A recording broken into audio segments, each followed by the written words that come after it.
You need a website. Why not do it yourself? With Wix, you can create your own professional website. Choose from hundreds of templates. Whether you're a small business owner or an artist, we've got something for you. Just drag and drop to create your site exactly the way you want. It's easy. Change your text. Choose one of our backgrounds or upload your own. And easily add one of our beautiful galleries. You can even set up an online store in seconds with just a few clicks, or upload your own. And easily add one of our beautiful galleries. You can even set up an online store in seconds with just a few clicks, or upload your own. And easily add one of our beautiful galleries. You can even set up an online store in seconds with just a few clicks, or upload your own.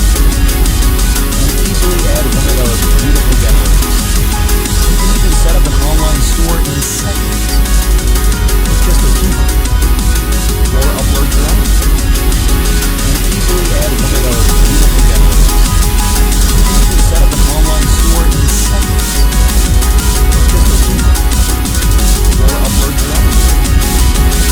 Easily add one of our beautiful galleries. Set up an online store in seconds. Just a few.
And we are live.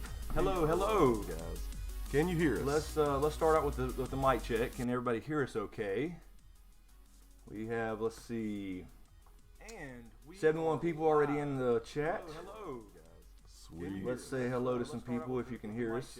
Peach, Professor Cicely, Cogsworth, Raw, Stargarian. Yeah, they can hear us. Can hear us. Hey there, Crystal, Kingslayer, Kyle Dubs, Dibsy, Jesse C. This is 2 weeks in a row. I'm so excited, guys. Glad you came back. This is called a winning streak. That's what you call this. Let's see. Hello, Michael, Yellow, Merovingian, Alan, Gustavo, Megan, Thursday Adams. That's what you call this. here and ready. Let's see. Hello. From the Seattle area, Janine, I believe it is. Carolyn, 2001. Kyle. Too quiet? The mic's too quiet? Is it just me or James? I can get close. I talk loud anyway because I'm half deaf, so I don't know. It might be. Hey there, Digley. Audio's too Peachy. low, Celine says. Okay, so audio's too low. Let me see if I can crank that. I don't think I can actually. Check 1, 2. Let's see. Let's adjust this here. Somebody says loud and clear. Long-time fan, first-time commenter. All right, you guys are best. Thanks for commenting, Mike Riley. You're getting an echo. A little delay. There's going to be a little delay for sure. Everything's looking good technically. Looking good anyway. Let's see here. getting an echo? All right. Somebody said it got better when I got closer to the mic. Okay. Cool. Cool. Sweet. Let me just I'm just checking a couple the speed here again, guys. They've been working on the fiber on our road this week, so hopefully it's cleared up, but still an occasional issue.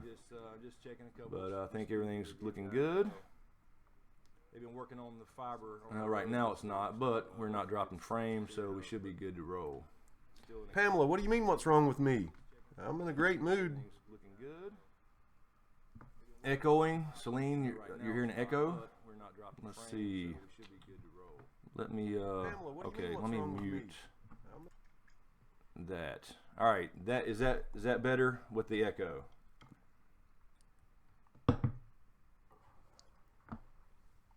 Testing 1 2. Testing 1 2 3. Can you hear us now.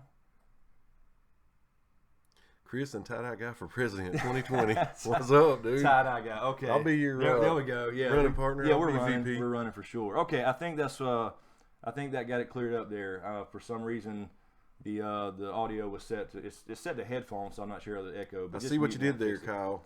Okay. So I think we're good now. All right. So Doc Holiday, what's up? Thank you, sir, for the recent Patreonage. Jesse C, Peach, Mike Riley, Janine again, Digby, The Order 1814. All right, no more echo. Sweet, we're up to 117 viewers.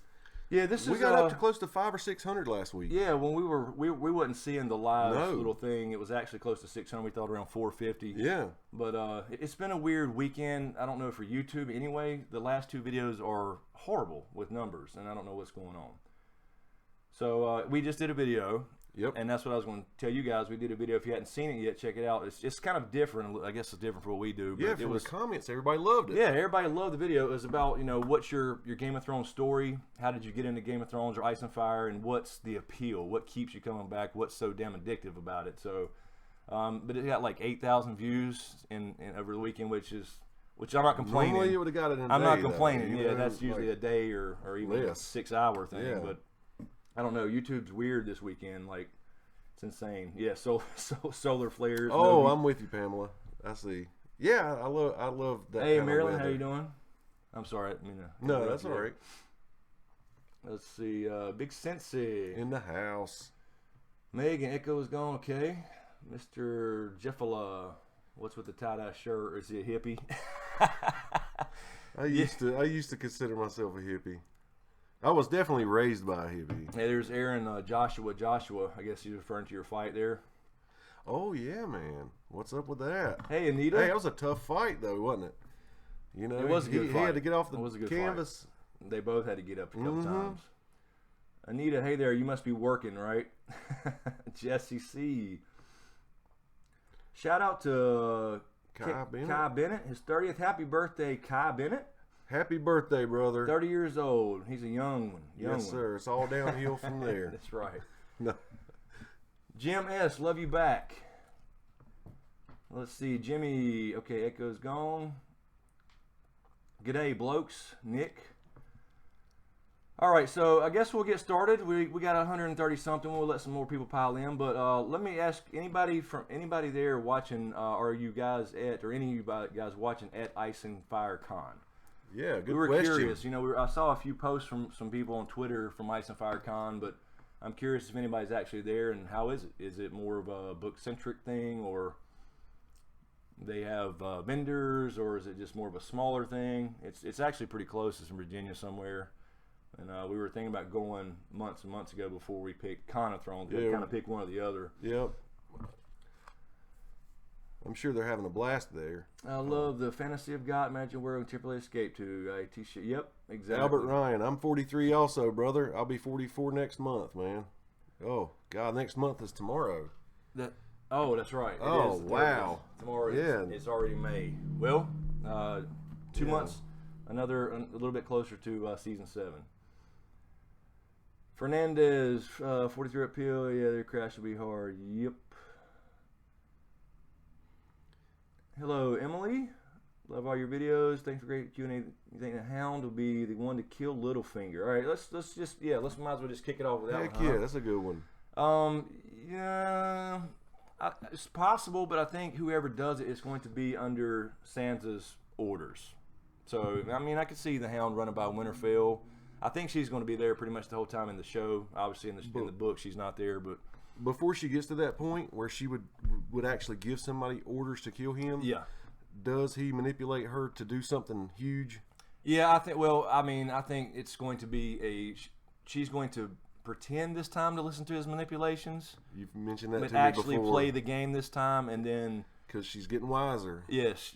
So you can kind of tell from that picture, almost the picture where they were the release picture, and I did a little video on it where they're standing on the battlements of Winterfell, and it looks like she's like, yeah, I'm not listening to a damn word you're saying. So I don't know. I think she plays the game, and she will order somebody. That could be the Hound. That could be Arya. I mean, I'd like to see her actually do it, but I'm not sure if we will. Crystal Smith said, I want to see Brienne kill Littlefinger. Yes, I think Brienne is definitely. Sansa just would have had to give her the word that one time. I would, if I had to pick between, I would say, like I said, I think I said this last week, Brienne or Arya.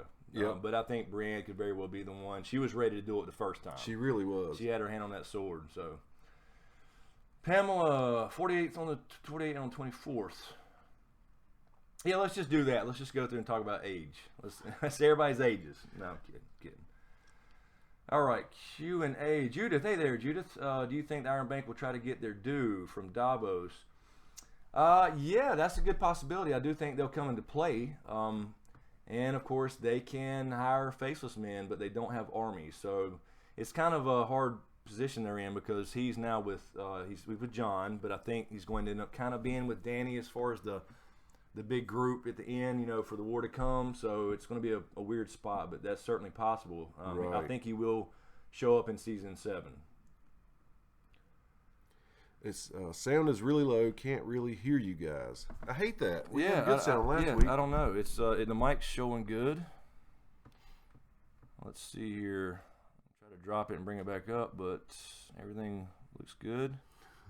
Brienne Kennedy, scroll up and read my questions. That's tough, Brienne. Yes, it is tough. Even with let's see. Let me try it. Q&A.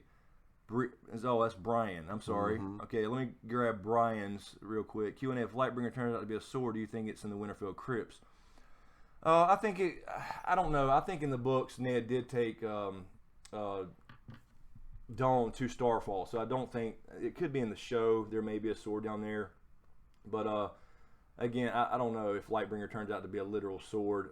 But then we talked a little bit about the possibility of it being Heartsbane because of the name. Yeah. So, you know, Sam grabbed that, took it with him, and now his father's going to want that back. But Heartsbane with a name like that, that kind of follows the Nissa story, although I still think it's probably a recipe for Valyrian steel. So, let's see. Okay, I'm trying to pull up one of her questions here. Brienne Kennedy. Okay, yeah. Here you go. This is for you. I can't. Audio's good there. Okay. Brienne, do you guys think Jamie comments that there is truth to the theories if you filter through them directed to YouTube? Okay, maybe I'm misunderstanding here. Do you guys think NCW Jamie Lannister comments that there's truth to the theories if you filter through them is directed at YouTubers such as yourselves? I don't know anything. Oh, are you saying that the Jamie Lannister, the actor who responded to YouTubers' theories? I did not know that. I think that may be what you're referring to. If that's what you're referring to, I don't really know. It's certainly not me. I'm nobody. So I don't really know if I believe that was an interview and he responded to some theories. Really? I believe, okay. and one was actually somebody asked him about what's the possibility of Jamie killing Cersei, and he says that makes sense, but he didn't confirm that. So yeah. Somebody's saying, some people are saying we're a little quiet, and other people are saying the sound's okay. Tyler Terry. Let me check this little setting here. Is it particularly me that's quiet, or James, or both? But some of you guys are saying it sound fine. Tyler Terry, I am a raging heterosexual. You heard that? There's no truth to the rumors that I am not. Who said that? Tyler Terry says... Man, we got that. I heard the guy in tie-dye is not heterosexual. Is that true? I'm not sure where that came from. No joke. Okay, now it's literally perfect. Javier, thank you. Jesse sounds fine. Gustavo, it's fine. Okay. Kisa pal, hey Kisa, just What's sounds a little up? quiet, but I'm still able to hear you. Yeah, we'll get this. We'll get a better mic for this at some point. Will Melisandre disobey John's order and stay in Winterfell? After all, she can take off. Damn it, I missed it.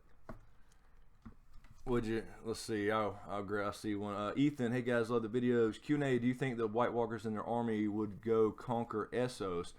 I think they have before. Obviously, all the prophecy and all that stuff comes from Essos anyway. So I think that kind of implies that happened before. The Long Night did affect Essos.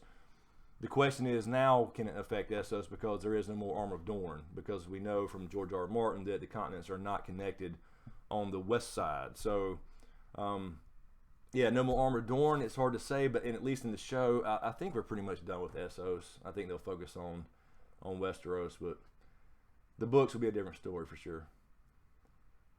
I've asked you that question a couple times. Yeah, I mean, but it may not. Actually, it may not be any different. You know, we talked about the whole water thing. You know, salt water or whatever. And so, if there's no arm, but then again, if there's some kind of ice bridge that can be manipulated somehow, you know, they could actually get there too.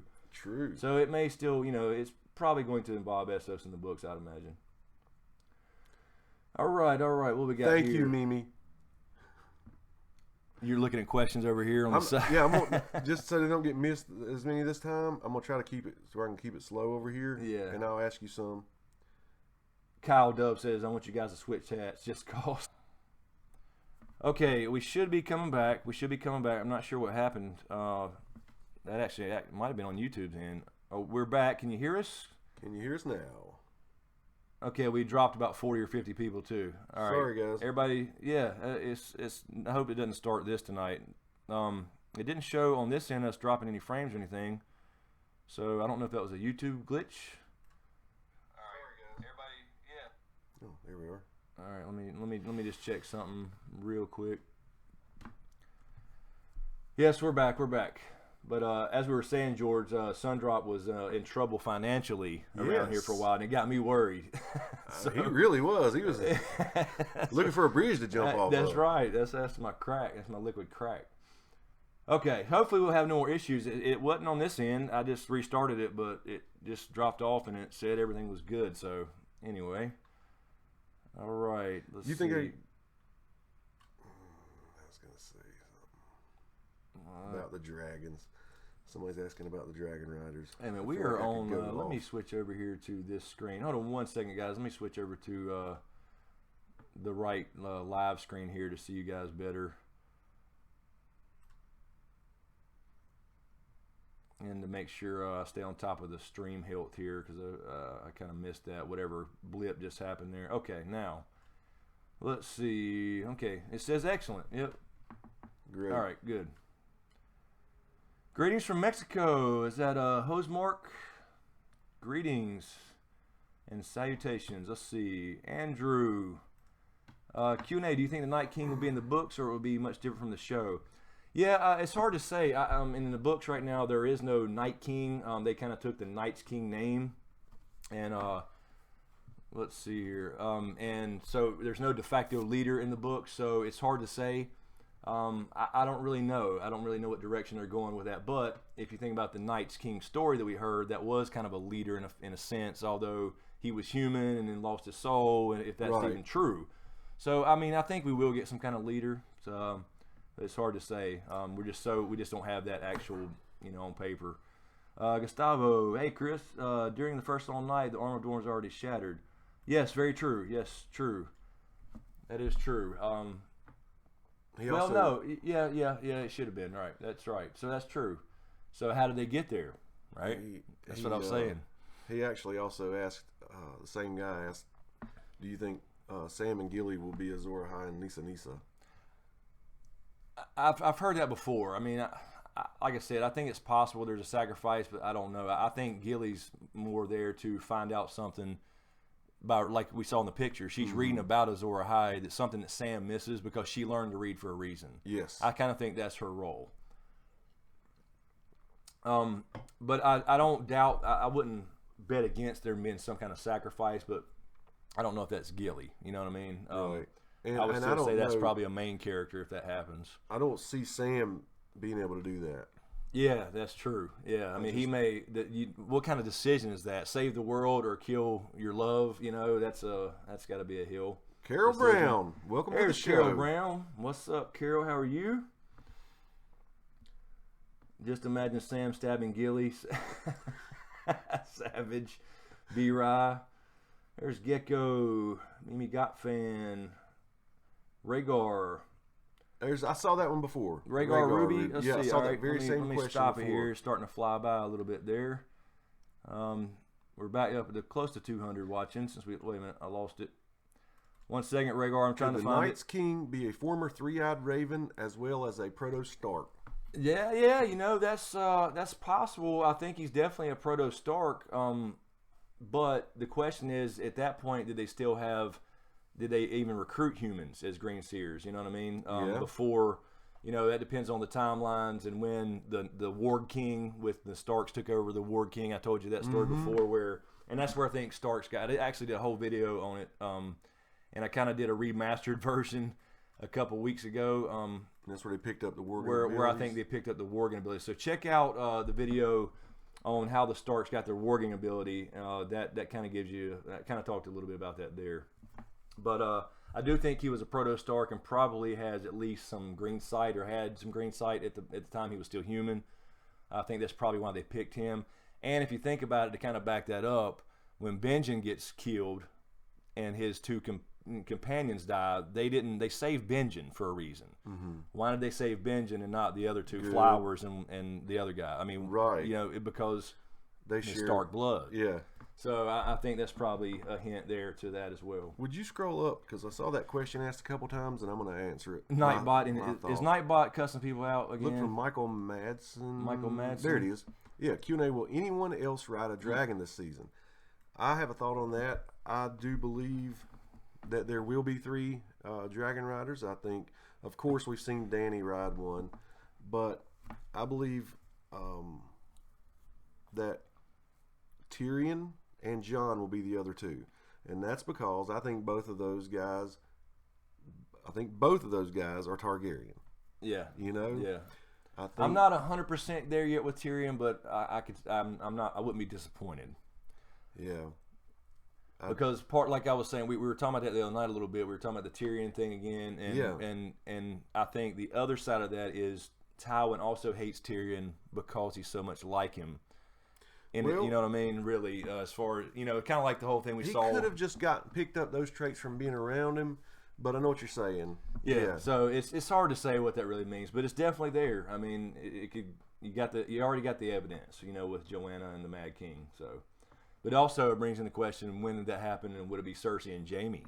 Maybe Tyrion is the real Lannister child, and Jaime and Cersei are you know, Targaryens, because Cersei has a thing for fire too. You just blew my damn mind. You know, because they were born first, so if the Mad King did something on their wedding night, you know, then that would make more sense. For.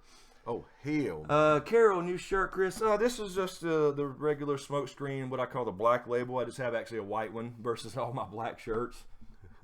So yeah, that was actually the second little design I did, or the first real design other than the logo shirt. So let's see. Lava Dog, I would say I'm basing it on the Mad King Joanna thing. That's what I think. Yeah, Mad King having a crush on her, and let's see. I just saw something. B-Rod, do you think we'll see Taisha again? Where the hell do whores go? That's a good question. This is a book only question. I'm kind of leaning that we actually come here. Exactly. Yeah, we got her here. She's been locked up in the closet, duct tape. But I'm kind of thinking we might actually, because I think that question needs to get answered in a sense. And if people don't know what he's referring to here, is Tyrion actually walks around the books. You know, you hear this story about Taisha, and they did mention in the show. I don't believe they called her by name though. When Bronn and him was in the tent. And before Tyrion gets knocked out by the hammer, this is what's really, you know, fucked Tyrion up. He's really a broken man because of this and all the shit went down. So I think it's a possibility we see Taisha again. He actually walks around in the books asking people, just random people, where do whores go? Because he's looking for his long lost whore. You know, it's all a made up story from Jaime and Tywin. So I think we might. And a lot of people speculate, you know, she could be some big player too. So at least hopefully we find out where horse go. Jim, shit, this chat moves fast. Yes, it does. It really, yes, it really does. Let me see here. Make sure we're good. Everything looking good. Yep, no issues. All right, let's see. Sorry, Rhaegar. It's hard to catch one. Sorry. Let's see. Keith, I just saw something. Great conversation starter. Yeah, exactly. That would be a good video. That's a good prank video. Just start going up on the street. Where'd the whores go? That'll be a good video. That's probably already on somebody's channel. Willing to bet on a prank channel. I'm gonna look for that. All right, let's see. Yes, Carol. Tyrion will find Tyson when he finally finishes that joke. Yes, the jackass and the honeycomb and the brothel. Right. We have to hear. That's what this is all about. I can't wait. We're going to hear to answer that joke when he's sipping on Imp's Delight. I'm telling you. I hope it's not him like on his deathbed. Yes, right. That's true. He I can see that too. Grey Worm or something. I can see that happening. Like he actually finishes a joke right before he closes his eyes. You know, all dramatic fashion. Yeah, that would suck. Hopefully, it's he's sipping on Imp's Delight at Atlantis at Castle Rock. Let's see. Yeah, you can switch over to night mode. You can watch this actually on YouTube Gaming. So if you go to gaming.youtube.com/smokescreenvids1, you can actually watch it in kind of a night mode. If anybody's curious about that, a little easier on the eyes than the bright white. Let's see. Q&A, what do I think the next flashback scene will be from Digby? That's a good question. I think it will probably be the turning of Harrenhal. I think we got to see the Rhaegar love story. You know, they have to confirm that even if it's not long, it may not go into detail. He did not kidnap. She went willingly. Exactly. So I think that will probably be the next one because we've really seen a lot of. I mean, they may do a little bit more stuff on the Night King in the first long night. So. All right, let's see. We're back up to 251. Okay, so I'm glad everybody found the same. This didn't start a separate stream, right? This was the same. Yeah, I guess so. What is your favorite Game of Thrones song? I know your favorite. You sing it in the house. Yeah, The Reigns of Castamere, of course. No, I mean, I don't know. I just something about the way that I like that song. Not that I like the content of the song, you know, if that makes sense. I just love the deep voice, guy singing old style. But as far as music, though, I love any kind of orchestra stuff. I love the whole Game of Thrones theme, all the themes. I love the Targaryen theme. I love all the music. But it's just something about that song. Yes, sir, Digby. Mimi Gotfang. Oh, Gecko. So reading other people's conversations here. Gecko, I agree. I love that. Stacy says that's her ringtone. Yeah, the Reigns of Castamere. I actually thought about doing that, but I hadn't yet. Let's see. The Bear in the Maiden Fair, yes, that's cool. Answer Cedric's question. Where's Cedric? What I miss? Cedric might be a new guy. One more, right there. Oh, Cedric, Q&A, do you think we'll see the God's Eye? Yes, sir, Cedric, we will definitely see the God's Eye. Check out A Dragon Raised by Wolves, part 1 through 4. But we mainly, part 4 is where we kind of come down to the details. Yes, we will see the God's Eye, in my opinion. If there's anything I'm confident about with the whole predictions about how this thing going to end, it's the location. I feel like you're right about it, and I just remember, man, when you hit me with that on the porch that night, and you had all your justification, all your reasons and everything, and I was like, you're right. Yeah, I can't argue one bit. I think it makes sense, and that's why we hadn't heard a lot about it, and it fits the Howland Reed story. Everybody's like, where's Howland Reed? How's he going to come into the picture? And we're all wondering that. Why wasn't he there? And then we talked about it a little bit that last week was he was not at Rob's coronation or, you know, when he was proclaimed King of the North or John's. And especially the John one because that's a pretty damn important meeting right there. You know, when John's bringing the news of actual magic returning and White Walkers. And he wasn't there. So he's somewhere, and I think that's where he's at. GMMZ. How do you think John will react when he finds out about his parentage? Love from the UK. Yeah, Chim. Okay. Yes, I think that there's going to be some confusion, some anger. It's going to be odd because it's not going to be like, oh, okay, cool, because he grew up thinking Ned was his father, and Ned treated him like his son. Ned's He was son. proud to be a Stark, and Yes. and he's finally kind of a Stark now. Everybody kind of sees him as an equal. He's kind of, he became Lord Commander, and up there, his bastard heritage didn't matter, and now he's king in the North, and it's like, I just really became a Stark, and my kind of dream came true, even though I really don't want it like this. Then all of a sudden, okay, I am half Stark, but my father was not Ned. So he's still a Stark, but it's going to be weird. So there's going to be some confusion.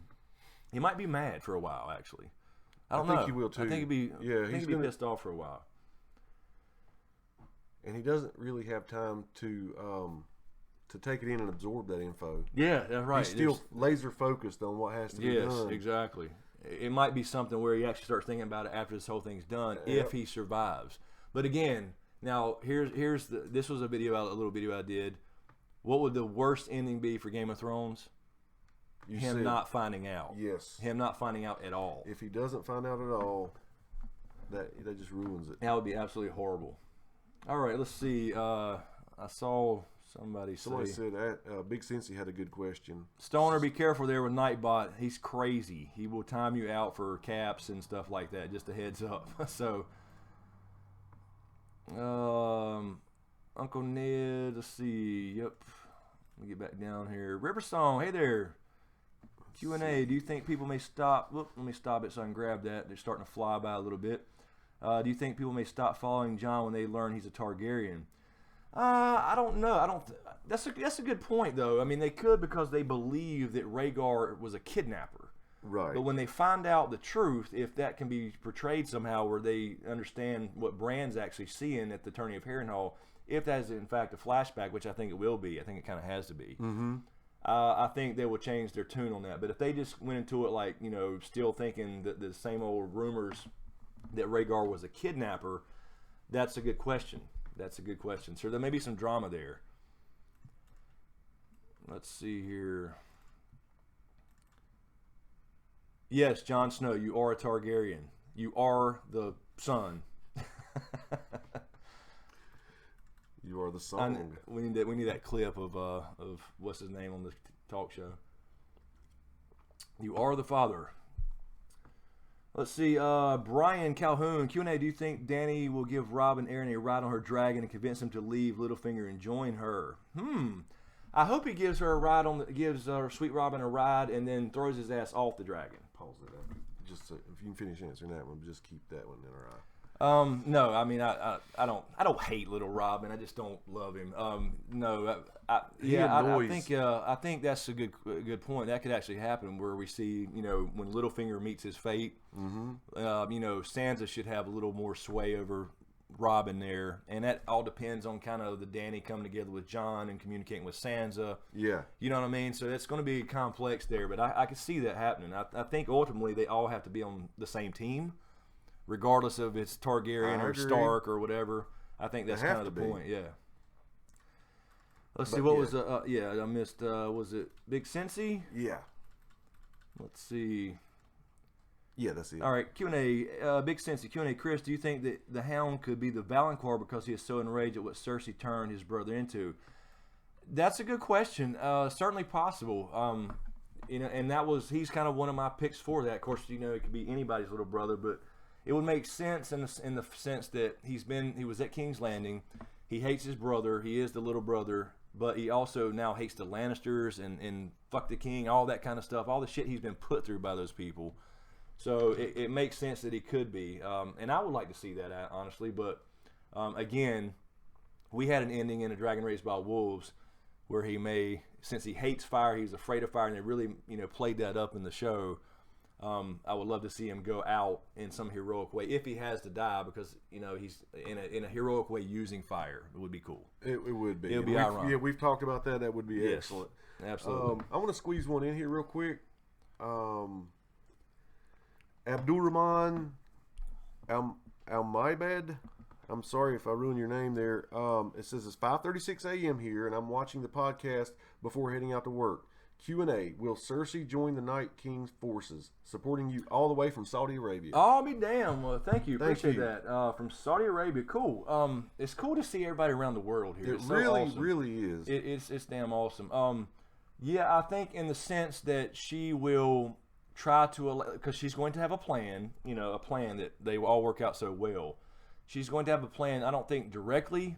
I mean, I know people think that she could be the new Knight's Queen, which is certainly a possibility, and I'm not certainly saying that won't happen, but in the sense that she lets the other people, she will betray John and Danny and them if they go to her and try to convince her of what's going on. Right. Because I think they will actually reach out to everybody they can, including their enemies, because of this big threat, and she will try to say, okay, yeah, I'll do it, but then, well, he can just kill all my enemies for me. Yes. So in that sense, she'll join that side if that makes sense, but not literally. Now, you know what I mean? So, we've spoken about this before, about how does she communicate? Yes, we've always. That's right. That's exactly right. I still picture you doing Craster. Yeah, holding the baby. Holding the baby out here. Yeah, it may be nonverbal. I mean, they do have a language in the books. It's described as icy kind of, sounds and shit like that. But they do have a language. But somehow Craster was able to communicate, whether it was nonverbal or not. We just don't know. I mean, somehow or another, he got him with the kids there. So they're not gonna strategically join forces and I don't see that in a literal sense, just in the sense of her saying, okay, they'll destroy my enemies for me. Let him do all the hard work, because she's got nothing left to live for. She thinks this Valonqar thing is that's the next part of the prophecy, and again, that wasn't actually named in the show in the Maggie the Frog prophecy, but we'll see how it goes. Let's see. Craster was the real MVP. So somebody watching from Luxembourg, Christophe Dane. What's up, brother? Christophe of Dane, how you doing? Let's see. Craster was the real MVP. Let's see. Raw Star Gary and Q&A. Do you think we'll see an interaction between John and Littlefinger or John and Varys in season 7? I would imagine we will. At least Varys for sure, and Littlefinger before John leaves. Yeah. So I mean, I think he's going to meet. Obviously, Littlefinger's already there. They had the meeting last season, and then Varys would be. I just heard. Did I just hear a ding of something? I didn't. Oh, we got a subscriber. Okay, so we got our. Sweet. Thank you for subscribing. Their alert box is working. That's what I heard. I thought. There it is on the screen. Awesome. I thought I heard a ding there. So yeah, that should be working tonight, guys. As far as the live stuff for donations, subscribers, and all that. And be sure to subscribe if you hadn't already. If you're not, don't have an account, make an account real quick. I was saying this last week. It does help as far as how videos technically go out to the world and get sent out by YouTube to subscriber bases. So, hello Mia. I heard another one. There's another subscriber. Rafaela, I believe I saw. Welcome to the club. Donna, answer my question, please. I don't see one. I'll scroll back up and see if I can find it. Is it Donna Harrell, that is. I'm trying to find your question. It's gone in a sea of questions. There, wait a minute. I think I found it, Donna. Q&A, does King's Landing have to be demolished to bring a new government order?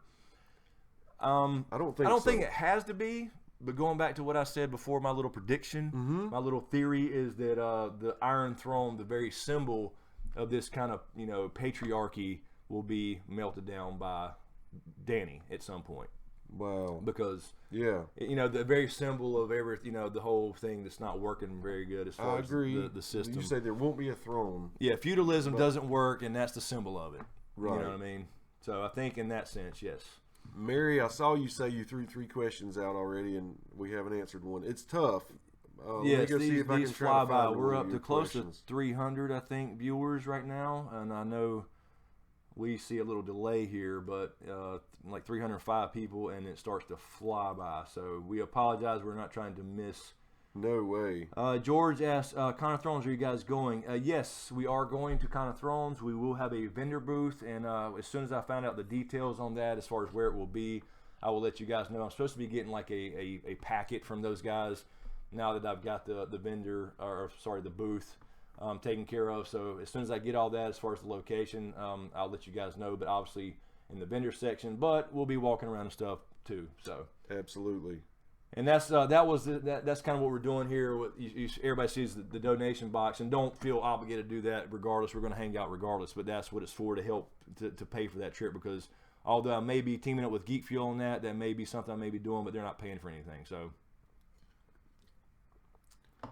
let's see. Mary Valdez. Let's see. I'm gonna get her question real quick for you. Jay Scar, where is Rhaegar's body? Rhaegar's body should have been burned. I know a lot of people think he washed down the Ruby Ford there after it became the Ruby Ford. It ended up at the Quiet Isle, but I think he was burned as per Targaryen tradition.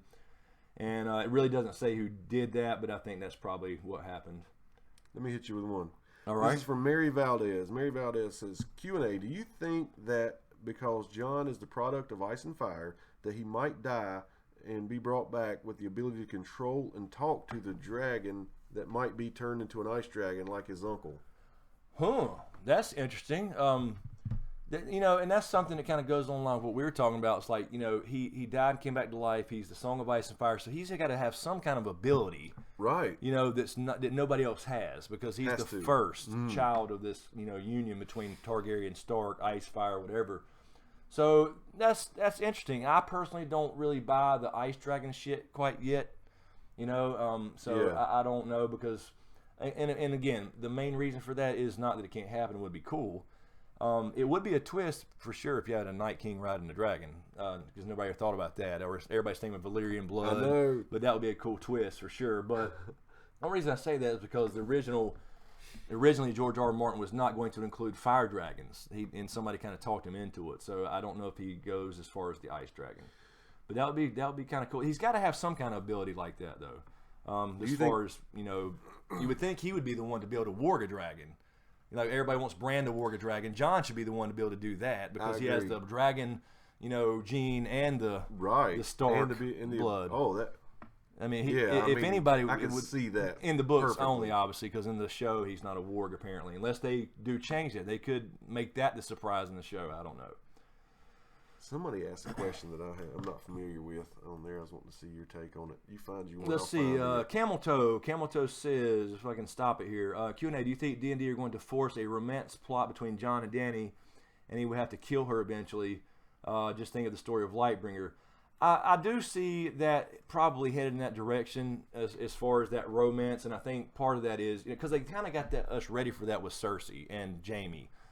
Because they are aunt and uncle, but imagine if you met somebody and you fell in love, yada yada yada, but then you found out they're your aunt or your cousin or something. It's weird. It's a weird spot to be in. So I do see them kind of going in that direction with Jon and Dany, show at least.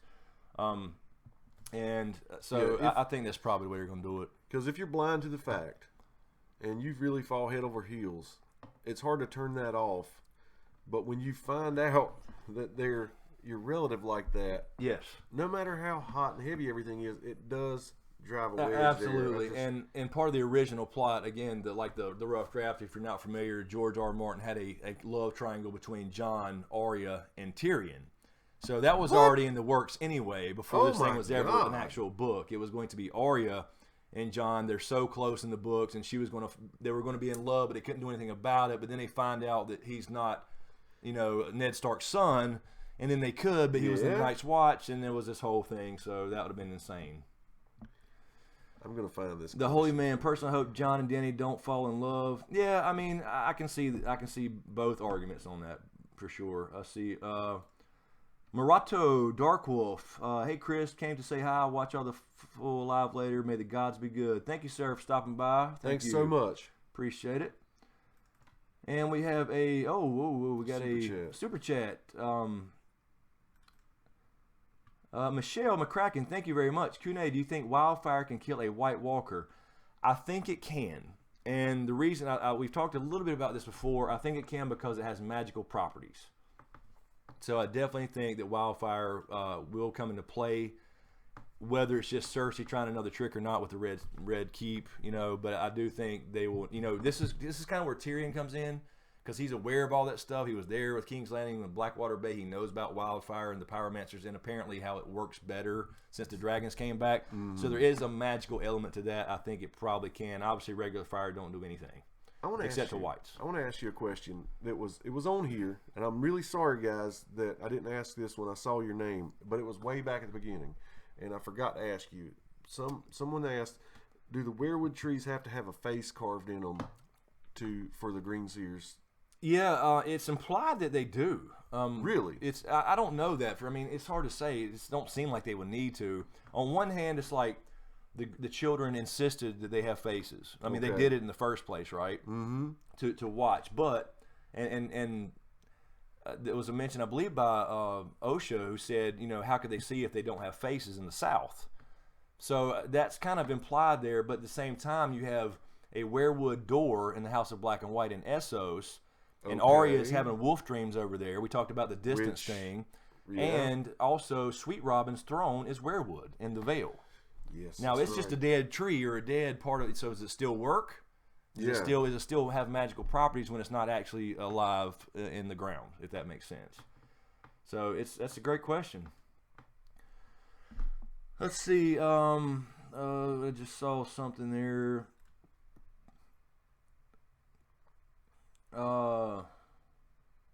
Where I saw somebody. Sorry, I'm trying to find it. Paul, Chris, Q&A. John says the true enemy brings the storm. Euron calls himself the storm. Do you think there will be a connection between the White Walkers and Euron in the movies, books? That's a good question. I don't personally think so, but I don't think. I think it may reference that a little bit because Euron's going to be a problem, but I don't think he's going to be that big of a deal in the show. In the books, it's more of Euron. He thinks he's a god, and as a matter of fact, I was going today to read the Forsaken chapter again. Which is a released Winds of Winter chapter, which is from Euron's perspective, Damphair. Mm-hmm. Not Euron's perspective, but Damphair's perspective, Aeron Greyjoy, and it's where he sees this Valyrian steel armor in a dream, essentially.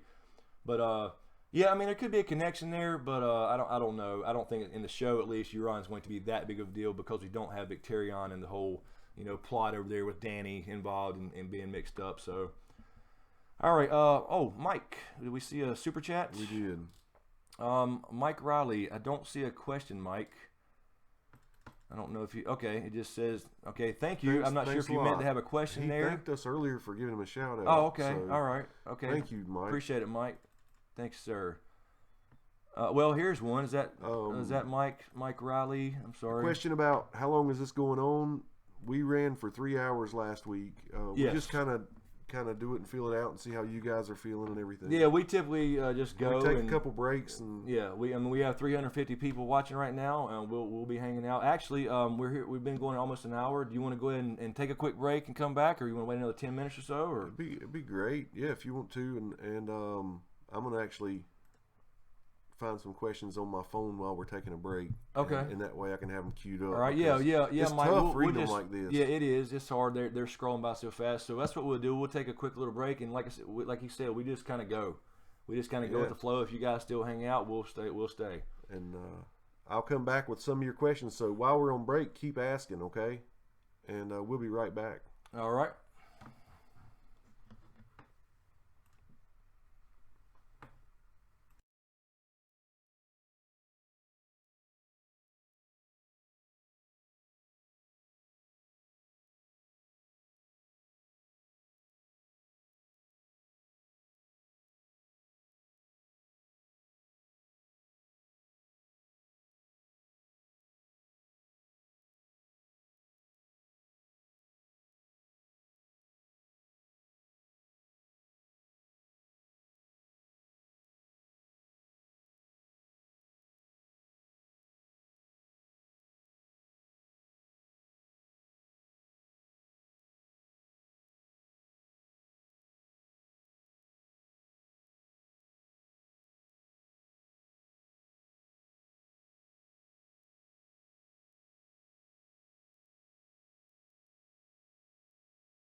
back. We're coming back.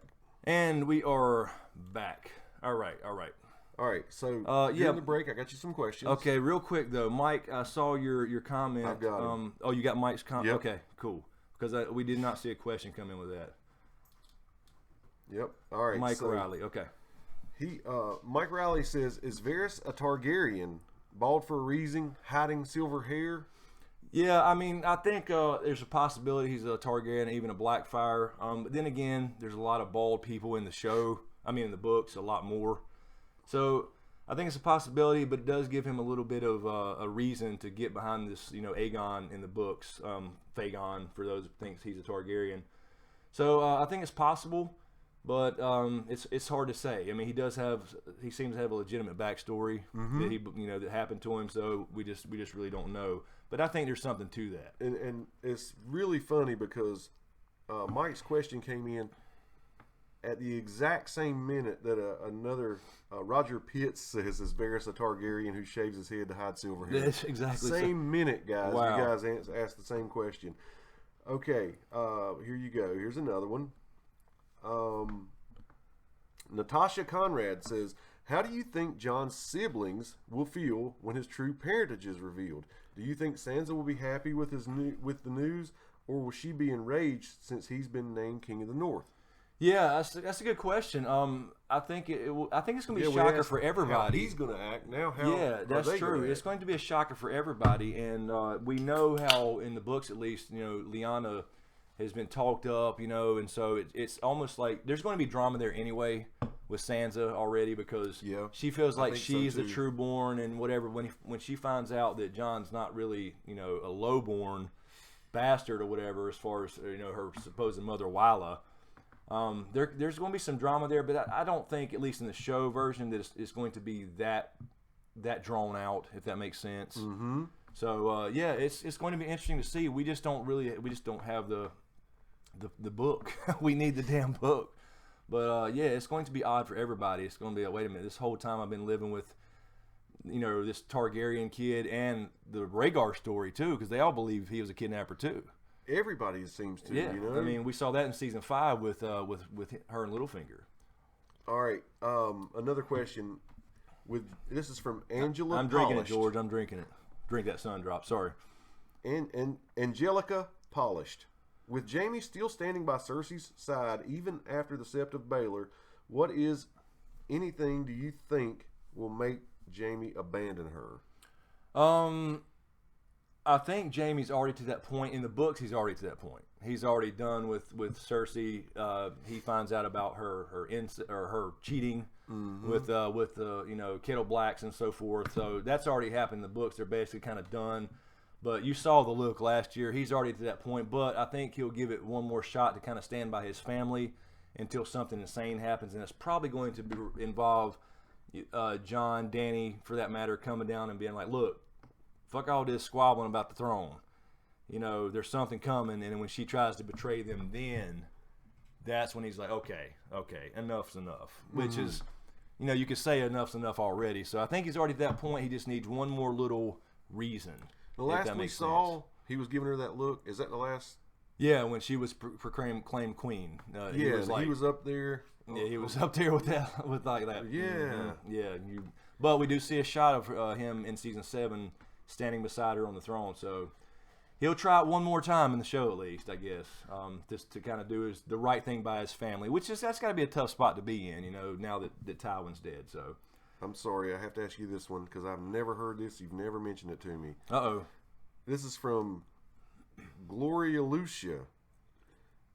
Q&A fellas, what do you think singer-actor Ed Sheeran's role will be in season 7? Much love from New York City. I have not heard he's going to be on there.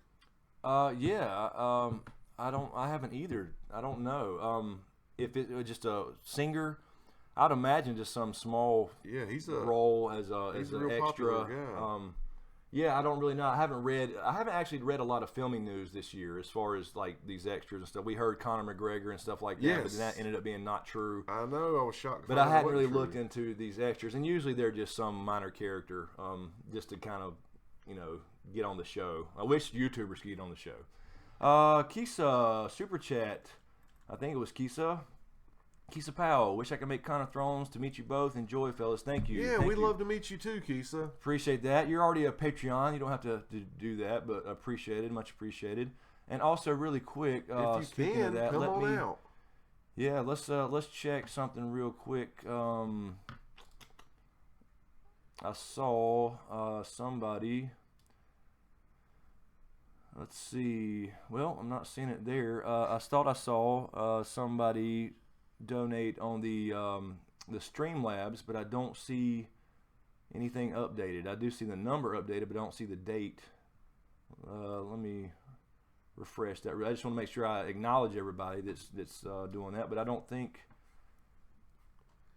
Okay, wait a minute. That might have been Eris 38. Okay, Eris 38, 4:30. That is today. That is correct. Okay, it did update.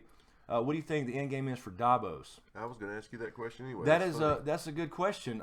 Let me go back to this thing here. Make sure we're good. Yeah, Davos. I don't know. It's hard to say. He's obviously going to be John's right-hand man for a while, and I think that he's always been so skeptical of magic and the whole red woman thing. He hated Melisandre. That's going to be an issue too with Melisandre. He's still pissed about Shireen. He is. But at the same time, he asked Melisandre about magic to help John, a guy he really didn't know for more than 10 minutes. True. So it was kind of odd. And she saved his life.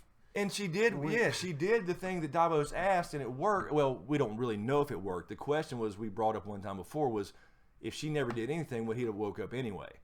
So we really don't know, but she did do some blood, fire, magic, I guess. mean, she saved Davos' life when Yes. he was getting hauled off. Yes. And she was like, no, you need him. You're going to need him. Yes, You know? but I mean, it's hard to say because they're not all going to make it to the end, and it's not going to be pretty. So I mean, it's like, is he going to go out for the realm?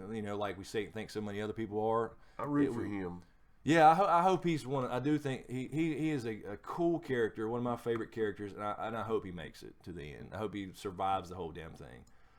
If you think about, he's already lost his sons at the Battle of Blackwater for Stannis and all this stuff. He's put all his faith into kings like Stannis, for example. Well, mainly just Stannis, but because Stannis made him something, so he felt like he owed him. But it's like after so much, he just wants to go home to his wife at some point. He really does, yeah. So, but I know he feels like he's got to do this for the realm with John. So, yeah, it's going to be a rough road, and hopefully he gets back home. Maybe he's one of the few people hanging around the inn sipping on Imp's Delight. So, that would be. I hope so. He'd be great to be in that crowd. I hope so. All right, let's see here. Question for you. I lost it. I must have bumped it. There's a billion flying through here There for sure. are. We got 305 people back watching. 312 it says live, but all right. Let's see. I think I saw a question here. Hold on. I'm sorry. Jamie Grimshaw. Is this the same James Patreon? Jamie Grimshaw Q&A. If John survives the war, do you believe he will drop dead as he served his greater purpose, and we take him back from the world? That's a good question. It depends on, it kind of goes into the religious question. Do you think there's a bigger player here at work, a God, so to speak? I personally don't believe that, so I don't really see him dropping dead unless he's actually killed, because I think he was brought back by magic. The books will be a little different. He'll worgen the ghost, I'm sure, and then Melisandre does her thing to the body, and he can come back. So it kind of goes in, if you believe there's a God, which, I don't think we're ever going to get a definitive answer on that. It's going to be left to us to interpret that regardless. If there's not a God, I don't think so. If you do believe there is, a red God or another great other, at least one or two or three or whatever, then you could say there's a bigger purpose and something's controlling that, and once he's done served his purpose, he drops dead. So I don't believe that, only because I don't believe there are gods in the story. Right. I think it's all constructs around magic. There was a person named BLW_22, and the message is deleted, and I see all their messages are deleted on here now, but they were asking this question over and over again. Is it Nightbot? Nightbot No, I don't can know. delete messages if they But have. BLW22 was actually wanting to was asking about, what do you think about Tyrion's big shadow? Is that going to mean that? Yeah, we just talked about that. We used that in the video we were just talking about earlier on when we started. If you didn't catch it at the very beginning, we were talking about how this weekend's been weird for YouTube. We did a video and it was a little different from our Q&As, but it was like, you know, what is your GOT story? How did you get involved in Game of Thrones or Song of Ice and Fire, the books? Was it kind of the show drove you to the books, or the books drove you to the show, or both, like it was for me? And what is the thing that keeps you there? What is so damn addicting about it? And I brought that up as an example of, like, when you first read this thing, that was one of the first big things that pops out. Like, why did he word it like that? Like, his shadow is as big as a king's. And that's where the details are, and you know, the hints are in the details. So it's certainly possible, and it could allude simply to being kind of if you go back to different kingdoms perhaps, or states, something where he's like the king of the Westerlands or Castle Rock alone, or whatever it may be. So it certainly could point to that, and it's there for a reason. But then again, maybe it's just there to show him playing a bigger role. Yes. So not have to be a literal king, or just saying, you know, he's bigger than he is. Don't let his stature fool you. Yeah, exactly. He's a big, because that was very, very early on. He's become a very big player now. Of course, so people now know he's a big player. Exactly, and that was in the first, you know, it was the first John chapter in a Game of Thrones. So great question. And thank you, Celine, again, for being the super moderator you are. I just want to throw that out there. She's all over it. All right, let's see. Ferrari, is that Ferrari F50? I'm sorry. Q&A, if they capture a white, how will they even bring it back? Well, if they capture it alive, they can bring it back as long as they go around the wall. So I'm guessing East Watch by the Sea. That would be my guess. They can't go through the wall unless, you know, of course, the wall would have to be already down, the magic broken, and I think that will happen at the end of episode 7, since there's not 10 anymore. He's asked that question multiple times. Kyle Dubs, Q&A, what is the reason why the werewoods act as conduits? Well, we don't really know. We do know that George R. R. Martin has written his sci-fi stuff and his previous books, and he has a lot of this collective thing, where there's a collective, and that's kind of what werewood.net is. They share the same root system? Well, we don't really know that. Sometimes it's implied that because they say there's these children of the forest live in these underground cities. Okay. But that's a huge plot of land, and there are individual trees, and then apparently they grow forever, as long as they're not cut down like the first men did, and then the Andals. So it's hard to say, but it's kind of meant. I think he pulls from his sci-fi, because he's actually a sci-fi writer, and I think he pulls from that. And the werewood's kind of the collective, because when the children die, they believe, and Bran kind of experiences this in his first training as the three-eyed raven. Yeah. He wargs into these birds and stuff, and he feels the consciousness of other children that are long gone.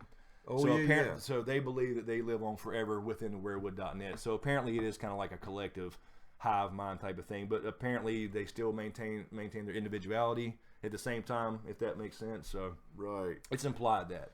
Jesse C, you said y'all going to keep doing these live Q&As when the show starts back up again. I hope so. Yes, we are. Yes. We mentioned last week when we did this, we're going to start doing this weekly now. Right. Just to get you guys used to us coming on Sunday nights live. We're going to follow the show. We'll probably come on about 10:30, we said? Yeah, I would say it's around 10:30 or so, to give us time to kind of set it. We'll try to get everything set up, but to give us time to get everything set up and going and check everything before we should, before we come on live, because the show goes off at 10, a little after this year. So we're probably going to be 5 or 10 minutes longer from what I understand. So that gives us a little extra time to set up. But yeah, we'll be definitely doing that every single episode. But from this point on, we'll be doing 10 o'clock on Sunday nights. Just look for us every week from now on. Yep. It's fun to do and hang out with you guys and just talk. And I don't have to edit anything, by the way. This is great for me. And just so you guys know, who are around the world in other time zones, we feel really bad about it. We've talked about trying to fight sleep sometime and do one on another hour. Just throwing it out there to you that we know you're out there, and we know it's a struggle for you to watch us live because of the time thing. We'll work something out for you. Yeah, it's just hard to do. There's just no way to cover every time zone, obviously. So it's Rhaegar says werewoods equal the Borg. Yeah, that's a way. What I thought about. Yeah, exactly. That's kind of the Borg mentality, but at the same time, they seem to be still individuals, and that's like I said, the whole Bran example. But Big E, good evening. Hey there. What's up, Big E? Let's see here.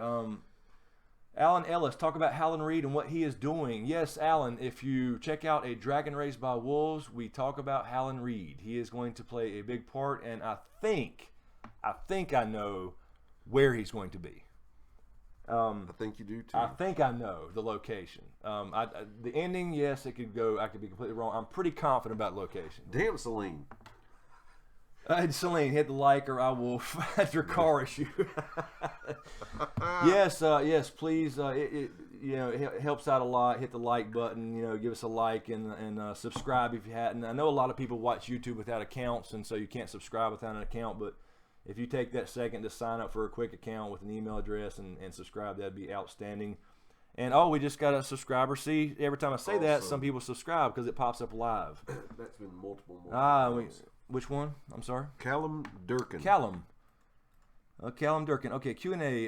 Is N plus A equals D possible? I think it would be ironic if Dany is Ned's daughter and Jon is the rightful king. I don't think so. I did actually the video that kind of put me on the map in a sense was the whole Daenerys being in the Tower of Joy thing. I did a long time ago now because I started seeing that rumor floating around out there, that theory.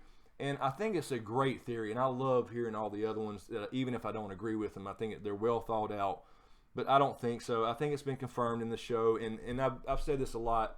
Thematically, it only makes sense for Jon to be. Right. Because you had the history, we talked about a little bit in Dragon, is the Pact of Ice and Fire that never happened. Yes. And that was supposed to happen before the Dance of the Dragons took place, which was a Targaryen Civil War. So thematically, Jon fits that role, and it actually happened, years and years later. So he's kind of a result of that. It only makes sense thematically for what's going on. So I don't think so, but I will say this: the damn lemon tree. We talked about it last week a bit. There's something up with her past. I do think Ned was in love with Ashara Dane before he had to marry Catelyn, but I don't think there was any offspring from that necessarily.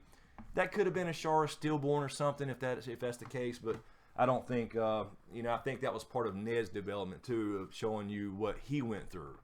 Because there's so much deep character development for everybody, especially in the books, because there's thousands of pages. Those stories, where people are betrothed to other people, and they really love somebody else. I mean, you think about that in our own history here in the real world. That's happened so many times. You're just stuck.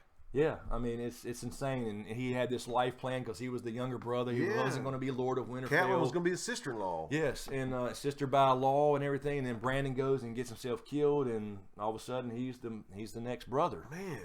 And so I definitely think that's there. I do think that's, but ultimately I don't think that House Dane is that huge in the sense of the end of this thing or the big reveal. I don't think it's going to be different in the books. Because, again, thematically, it doesn't make sense for it to be another child or twin or whatever it may be. Don't get me wrong. I love the theories, but I just don't think it fits. Sorry. I'm just wanting to get us back I'm moving live. at the same time. Oh, okay. Go ahead. I think it was just paused. We had it paused. And did I knew grab they were kind of probably bottlenecking. All right. Let's see here. Let me double check. BLW22, thank you so much. Thanks, Nightbot. What? I'm not sure. So I hope you heard your question get asked, BLW. I guess you did. I didn't see a question there, BLW, with your super chat donation, but thank you for that. That was the Tyrion Shadow question. Oh, okay. Mm-hmm. All right, cool. Doc Holiday again. Hello, Doc Holiday. Doc. And again, thank you. He just became a Patreon supporter as well. Does Jon take Dany on a dragon ride up north to show her the whites, and they bring one back on the dragon? I don't know. I mean, I don't want to go into that part of the supposed script leak I heard. I don't want to spoil that, but that's the only part I've heard about was having to do with the white. So I don't want to answer that on here publicly and possibly spoil something, even though I don't know if it's true or not. Right.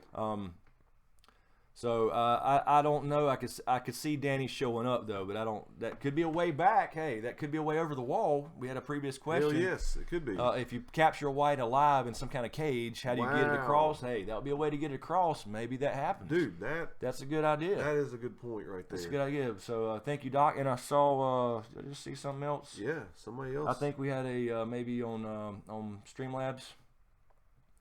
Let me refresh that there. Because I see it going. I see it going up a little bit on our little bar. That's it. Caleb Caleb Flub. Thank you. Yes. Thank you for the donation. Thank you guys for the live chaps. They're great and streaming at the perfect time in Phoenix. Awesome. So West Coast out there. Yeah, it's a pretty good time. Thank you, Caleb. Really appreciate that. And we enjoy doing them. Yes, absolutely. It's just fun to hang out with you guys. And again, this is great because I don't have to edit. It'll just post as a video. It'll take a while to process the longer it is, but I don't have to edit anything. Oh, speaking of editing, just to let you guys know, if you hadn't seen it, I did drop a new foreshadowing video. Yeah, I watched so it today. It's out. It's good. So I had recorded the next batch and edited the first one, so it is out. And so check those out if you're into the foreshadowing series. So that's back on as well.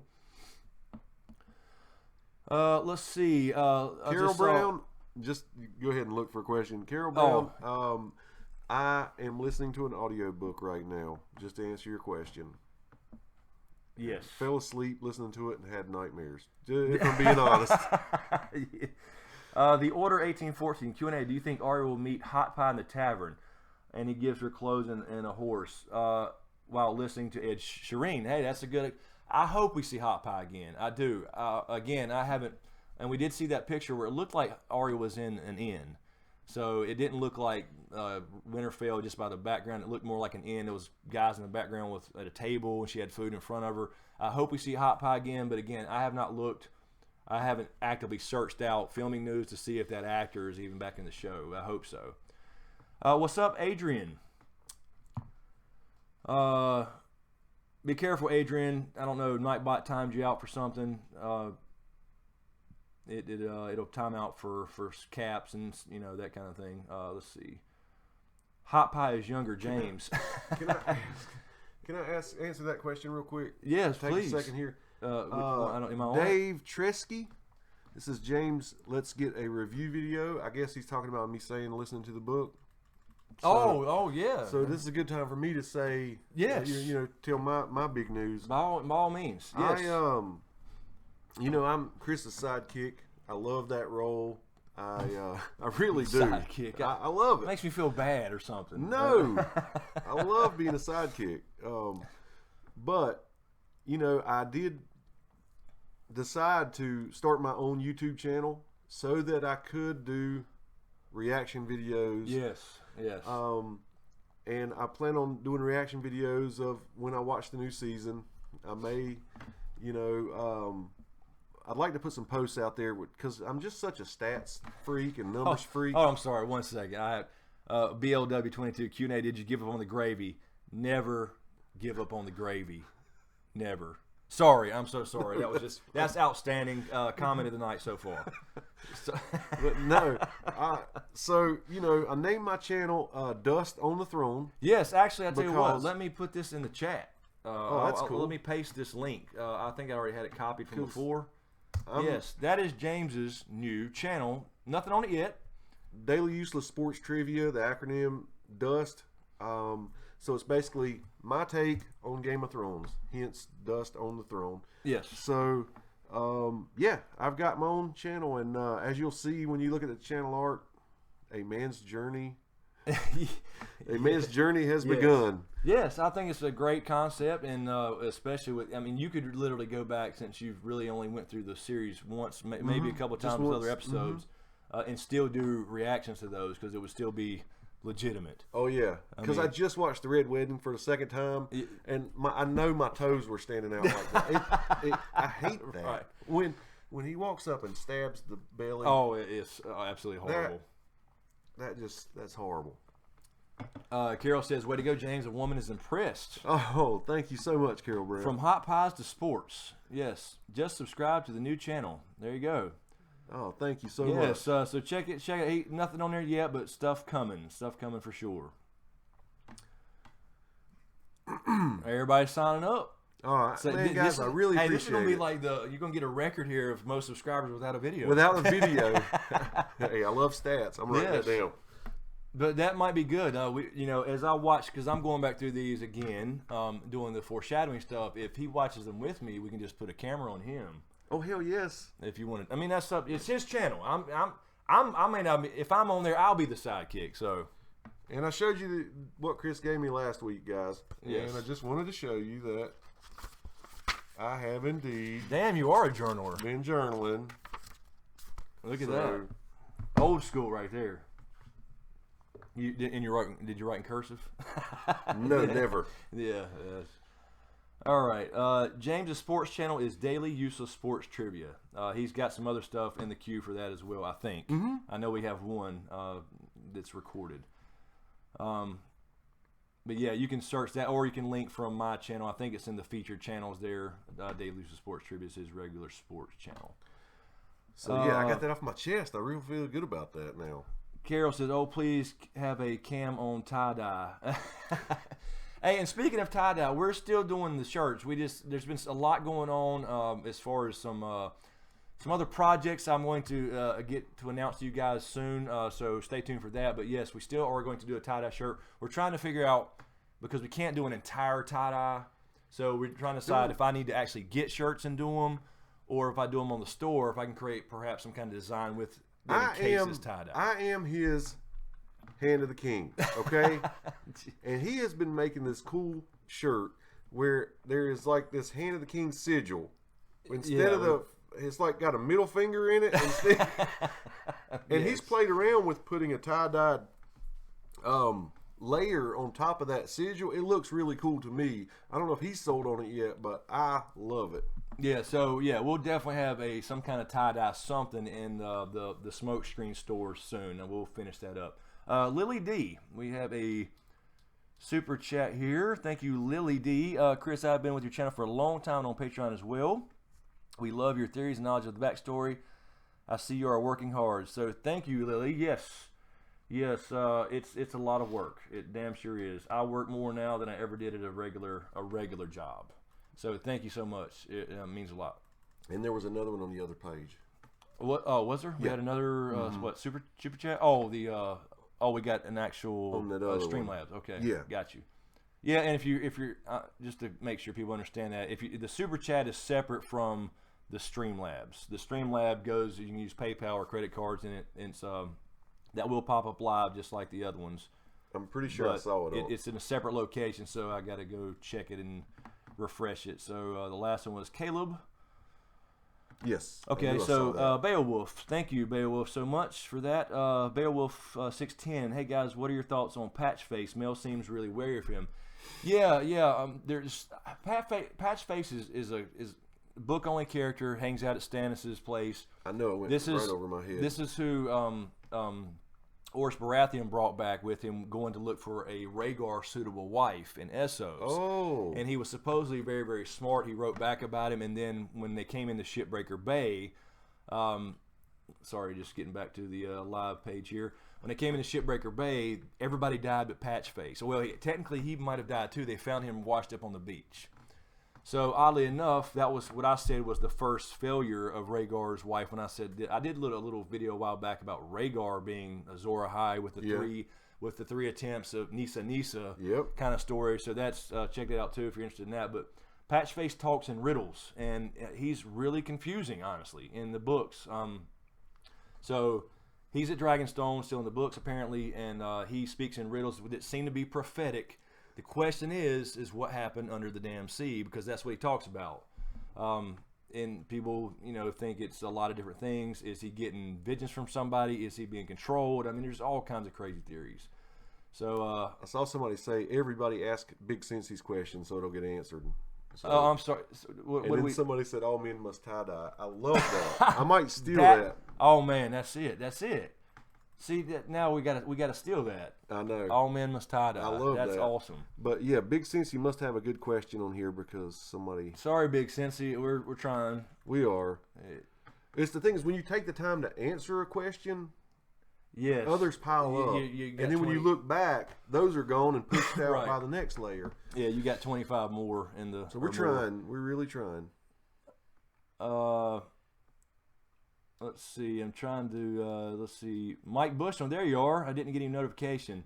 What's Not surprising. Not surprising, Mike, because yes, YouTube is broken. Get some PCP. Talisa, thank you. Big fan. Keep up the great work. I appreciate that. Thank you so much. Very, very much. Did we see that? I didn't hear that little thing there. Let me check something really quick because sometimes this website does not. And I'm gonna look for pop up the live little notifications. I'm gonna click test. I'm gonna click test subscriber. There it goes. Okay, it's still working. Good. All right, cool. I'll find Big Sensies while you deal with. Here it is. Here's Big Sensi. Awesome. I think I got it.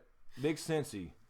Q&A. Do you think that Jon Snow refused to take a knee since he has spent so much time with the free folk? That's a good question. I actually think he will. I don't think he will take a knee at first. I think, it's going to be that thing where Dany reaches out to everybody. He goes down there. She's got dragons, so he's got a good reason to go see her first. Okay, like that's what we need. We need these dragons. And I think you're right. I don't think he bends the knee, and it kind of pisses Dany off. But once she kind of understands where he's coming from and what's coming, they may okay, we'll deal with this later type of thing. And then it never really happens. And if they do go the love story thing, then then it's kind of out of the way. So I think that's a good point as far as the Wilding way, because he's kind of that hybrid. I've got you the best question of the night. Q&A. What is under your hat? Hair. I just cut my hair, actually. S. Drelly says, do you think the fact that Little Sam is a brother to a ton of White Walkers will be significant at some point? I think it could be because, they're keeping that kid alive, and maybe it's just because, they've been relatively safe for a while. But he is related in some way. The question is that also makes technically Gilly related to them too. I mean, as far as sisters or brothers, other brothers. So yeah, I mean, are they able to communicate, or is that some kind of link? Her nephews. Yes, they're brothers and nephews at the same time. Exactly. It's so weird. I don't know. I've always been a little confused, honestly, about the whole Baby Sam thing, because when I first started, watching and reading, it was like, okay, they could be coming after Baby Sam, and we did see that scene where they came after Baby Sam when Sam killed the White Walker. Yes, but it's like, that's what can one more White Walker do? Is that one sacrifice? You need that for what exactly? And so it kind of depends on. We just don't know enough about the White Walkers in the books, and for the show, for that matter, it's still unclear. Yeah, because they're really just kind of a vague presence right now in the books. We know they're coming. But there's no defined leader. The fact that he is related to them, it could be like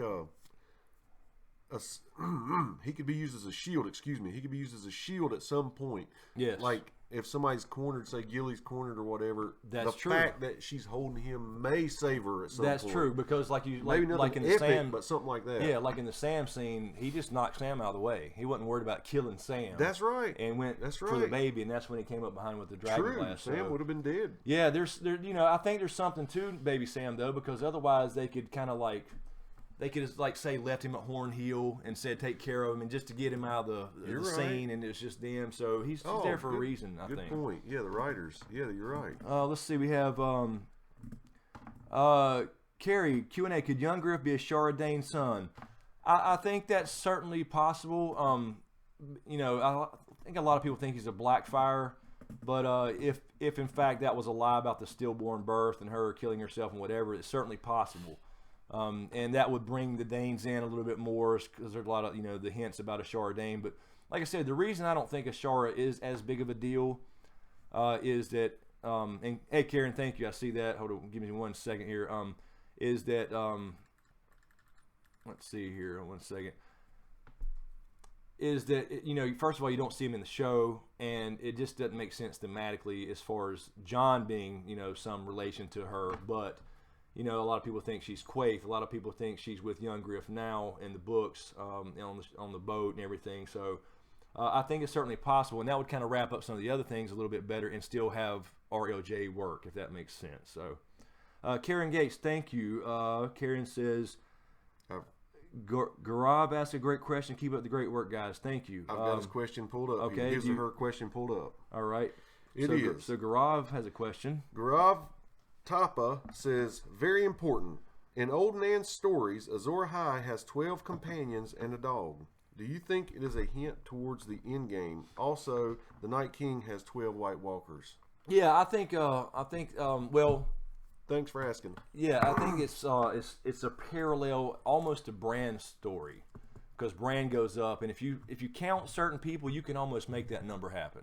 Yeah, and it don't necessarily have to be the we've same actually number. done it. Yeah, we've written it down. right. We've written lists and stuff. Right. And then he's got the dire wolf being the dog and his horde, all that stuff. But I think it's more of a parallel to that, in my opinion, and I think that's what kind of goes back to the Azor Ahai, Prince that was promised.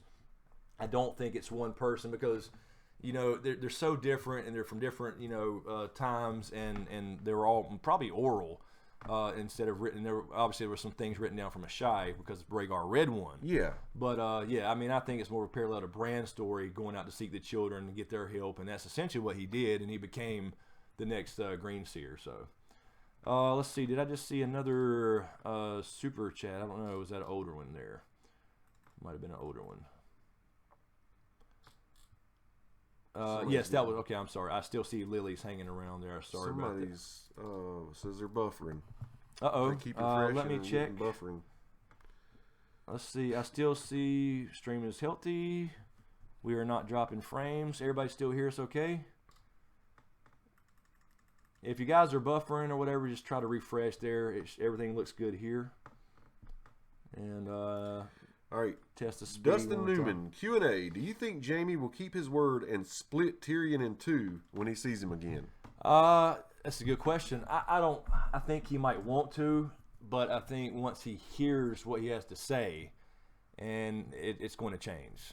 They're not really that close as they are in the show. They make him out to be really close, and then he's still pissed off, obviously, because he killed his father, which I can't blame him. No, you can't blame him. Can't blame him at that. But, yeah, I mean, I think he will want to, but then they'll have some kind of dialogue. Somebody stops him, or, something kind of dramatic like that where he doesn't kill him, hopefully. Thanks, Celine. I just asked that. Thank you, though.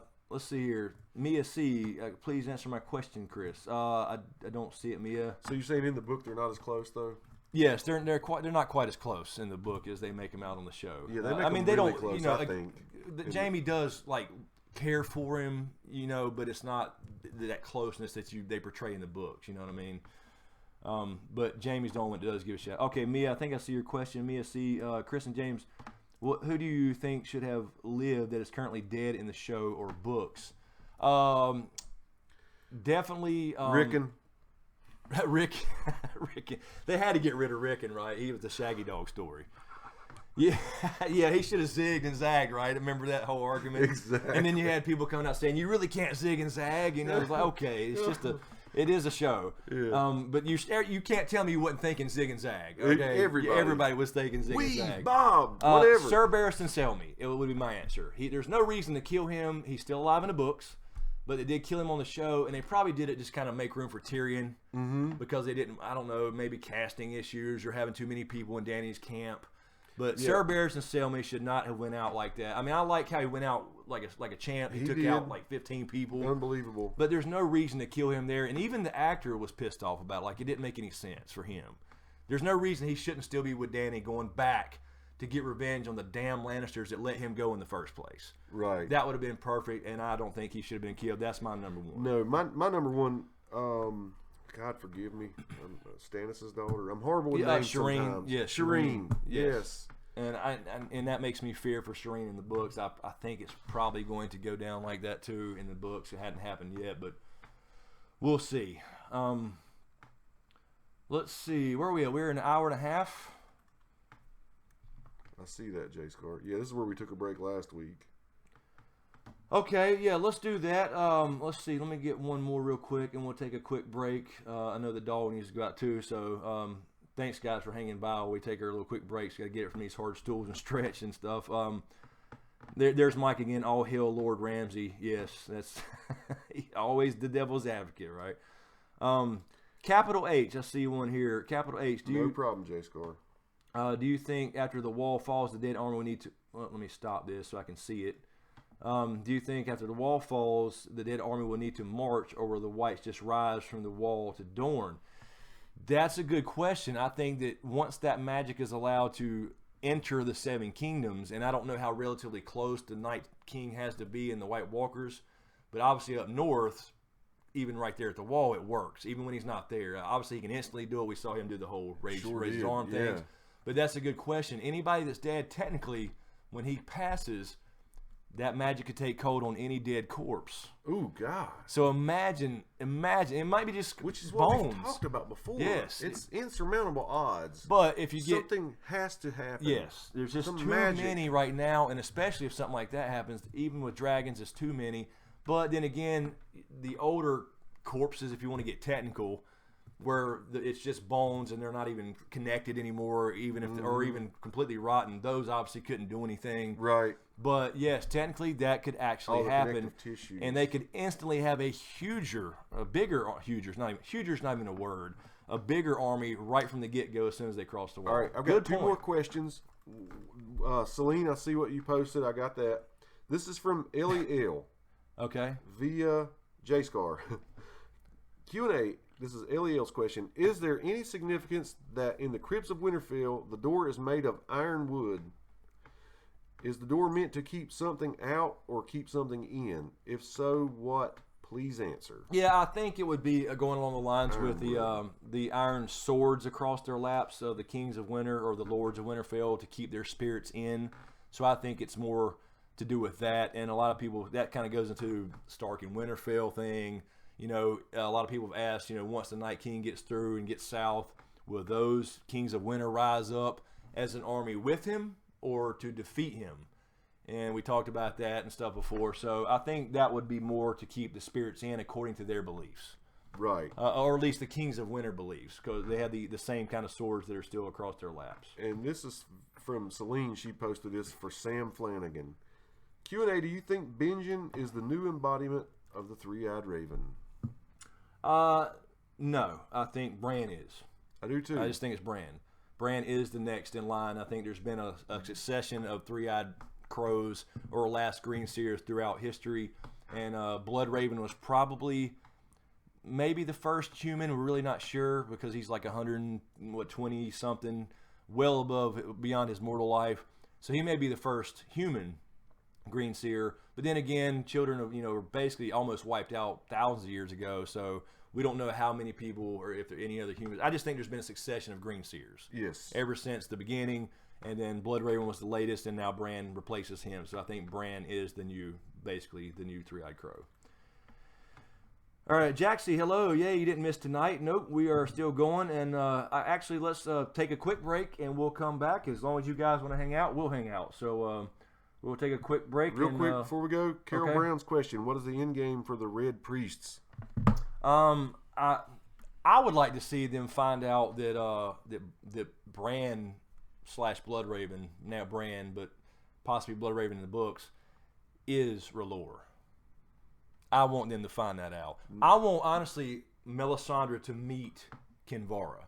I want to see those two meet each other, and Kinvara says, she's the prince that was promised. She has fire made flesh. And he says, he's the prince that was promised. I saw him come back to life. I made him come back to life. Right. I saw him fighting in all these visions, and I saw him in the vision flames and blah, blah, blah. And then them two have a cat fight about who the prince that was promised. Or the Azor Ahai or whatever. Yeah. That's what I want to see. So I wish I don't know if Kinvara is going to be back in the show. Yeah, Lava Dog, that's exactly what I was saying. I don't think she is, but I haven't looked into filming news, and I did not see her on any ship with the fleet, but she should be there. I would think. If she believes in this prophecy, she should be with her prince that was promised, right? So hopefully we do see Kinvara back in the show. Let's see, real quick. I see, thank you, Gloria Lucia, I believe it is. Thank you. Will the Night King take over Westeros? Wouldn't that completely end war in kingdoms and a bittersweet ending that George R. Martin hinting for the books in the show? It would be very bitter, but I don't think there would be any sweetness in that. I think the sweetness comes from man learning from their mistakes and not repeating the same old bullshit again. Yes. That's what I think the sweet part is. Hence, a dream of spring. So I don't think that would certainly be a shocker where it's kind of like we talked about before. They just wipe everything out and there's nothing left. I know. We were like, and then they're just like, okay, yeah, we good, and there's no more humans. So I don't think it goes that far because there's got to be a little sweet in there too, and a little chance of mankind changing its ways and not causing this again. with the whole war thing. So it is an anti-war Or story, basically, ironically. they wipe all the humans out. Now they own the place. They fuck it up. Somebody has to be created to stop them. Right, exactly. It's going to be a never-ending cycle either way. The cycle continues, exactly.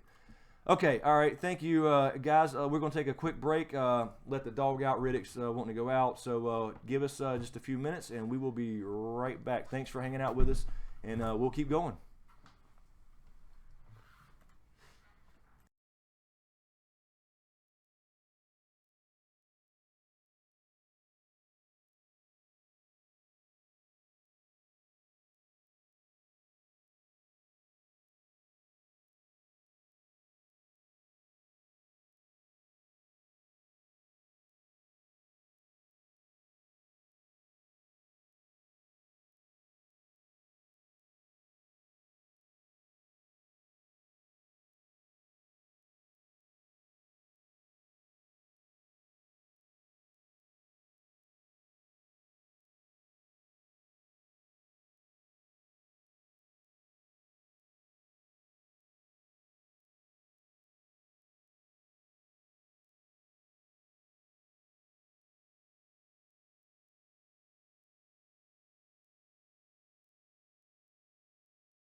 Okay, we are back, I think.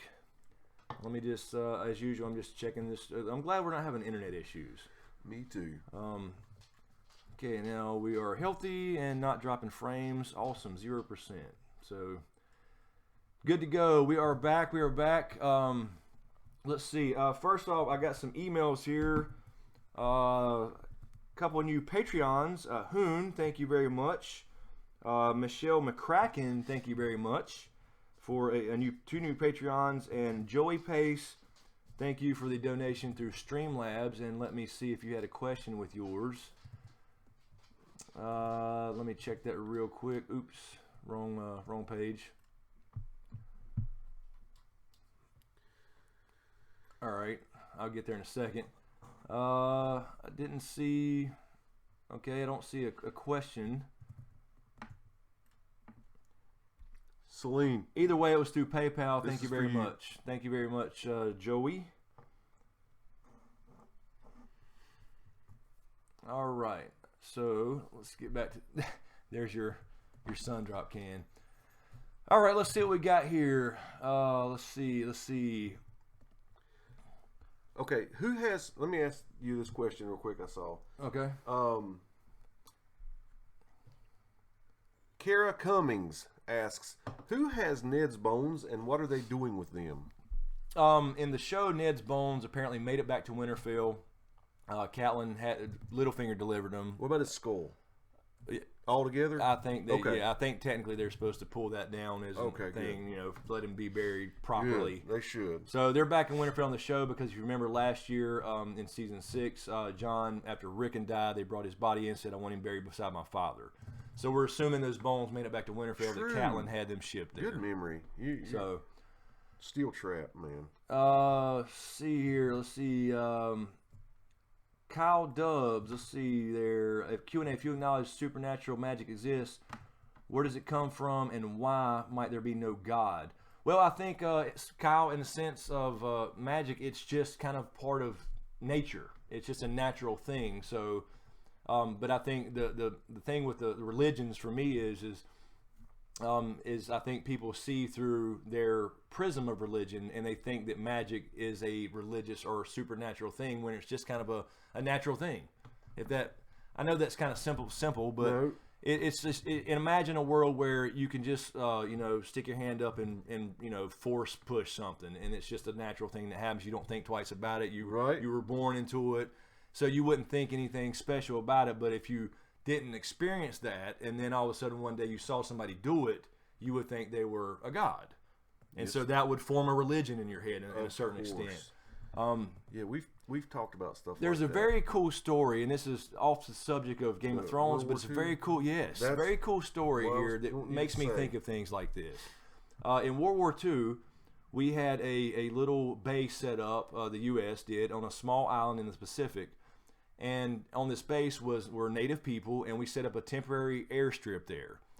And they, as the Air Force came in and landed planes, they brought the natives all kinds of supplies and goods, saying, "Here, take this in exchange for your land. We'll be here temporarily, but while we're here, take this stuff." Exactly. They brought them all these goods and stuff.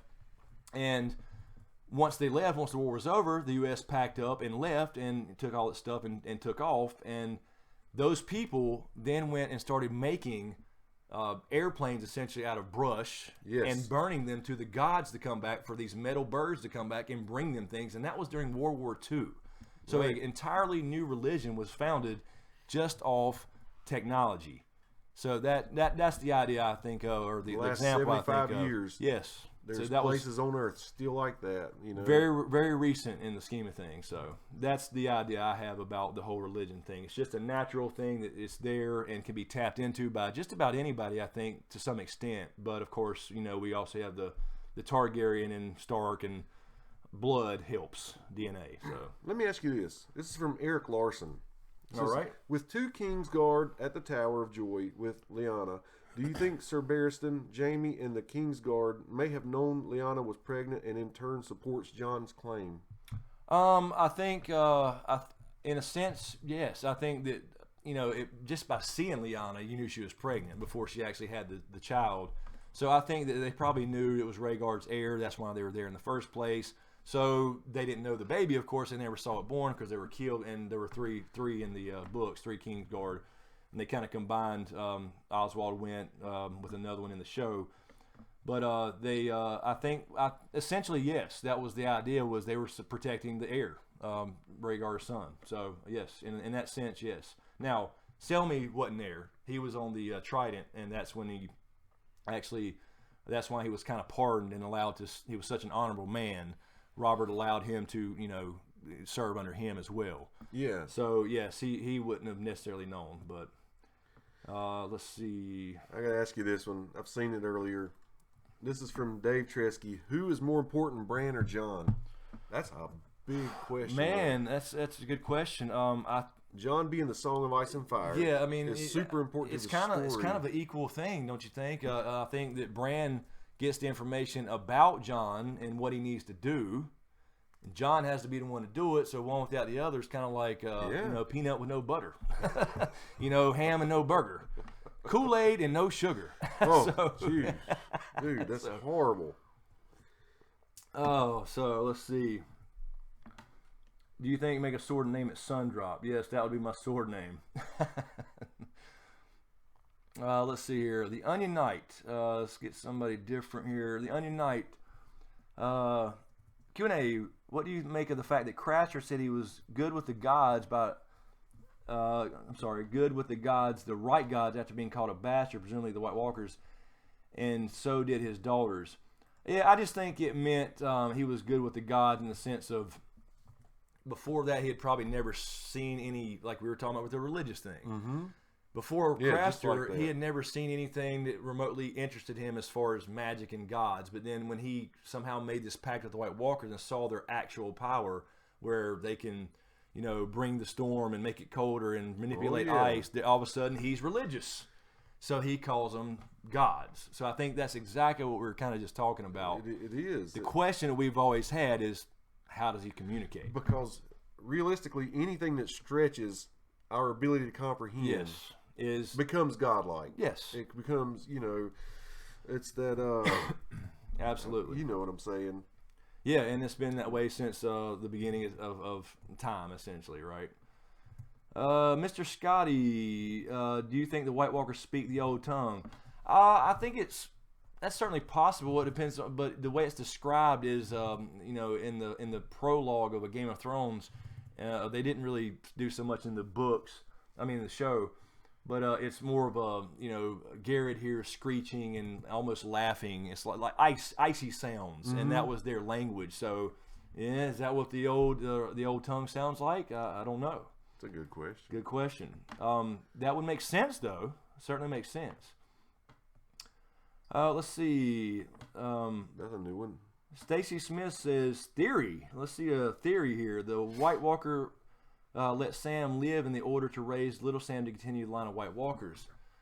You mean the White Walker that he killed, or when he supposedly saw Sam at the Fist of the First Men? I don't think he saw Sam. I think that was editing. But yeah, I mean... That's possible, but again, I don't know how much you put into Baby Sam, because there's other White Walkers, you know what I mean? So I don't know. That's hard to say. Jason Bornott, I want to see a Robert's Rebellion spinoff. How about you? Yes, I want to see it all, Jason. Actually, I want to see it all. I just don't want to see a sequel. Once this is over, it just needs to be done, and print all the prequel stuff in the world. But I don't think I want to see a sequel. I mean, I say that now, but when it's over, I'll probably want to see a sequel.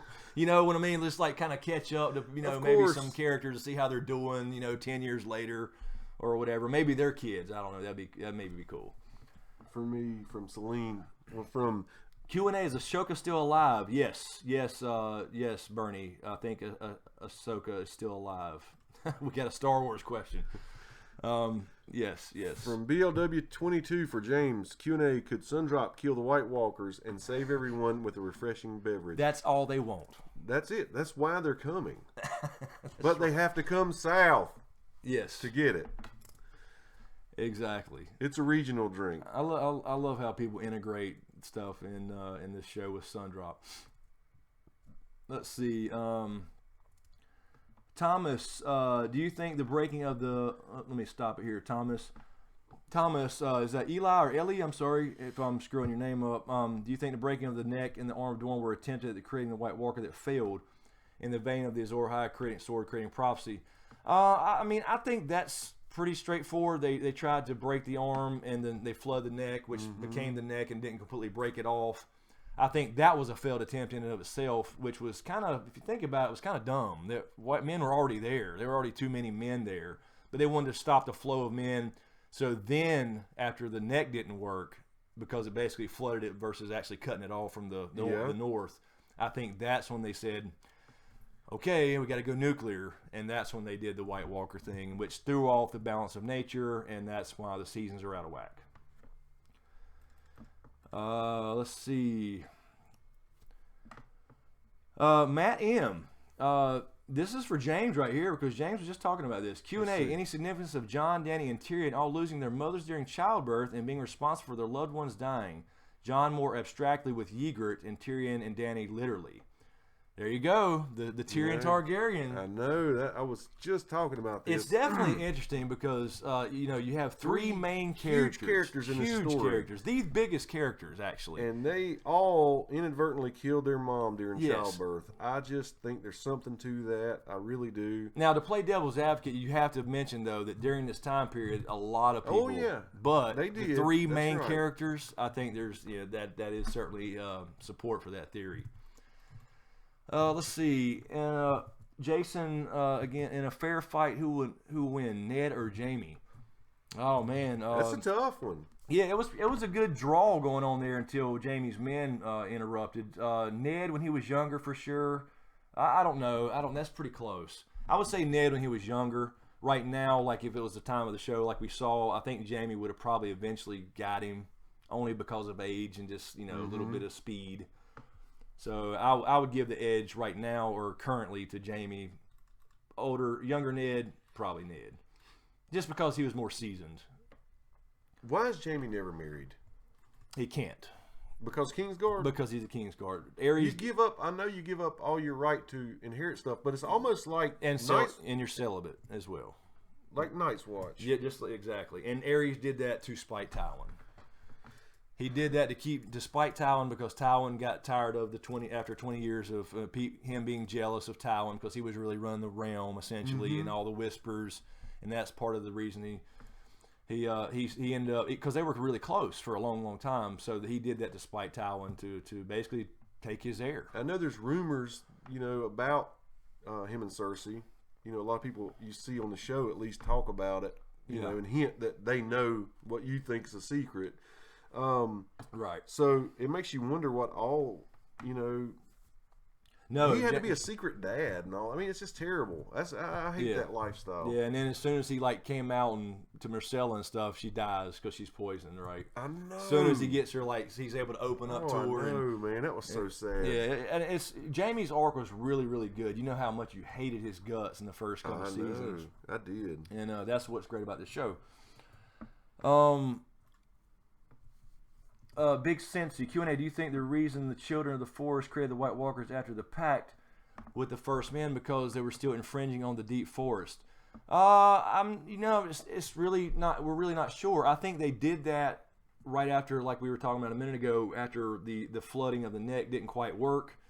And then after that, they agreed to a pact, and then they were like, oh shit, we've already created this weapon. And that's when they had to join men and stop them. So it was just almost like, they created them, they didn't end up needing them, but then it was too late. So I think it's really kind of that simple. And then they realized their mistake, obviously, ever since. Let's see. Oops. That was... let me double check. That was mean, Celine. Let me double check Streamlabs real quick. Do what? Celine said Jaime had nothing to offer a wife. Yeah. What? Somebody you don't like Jaime, Celine? Just checking Streamlabs. He does now. All right, we're looking good on the frames. Sorry guys, just intermittently testing everything. Make sure we're good. We should be though. All right. Let's see.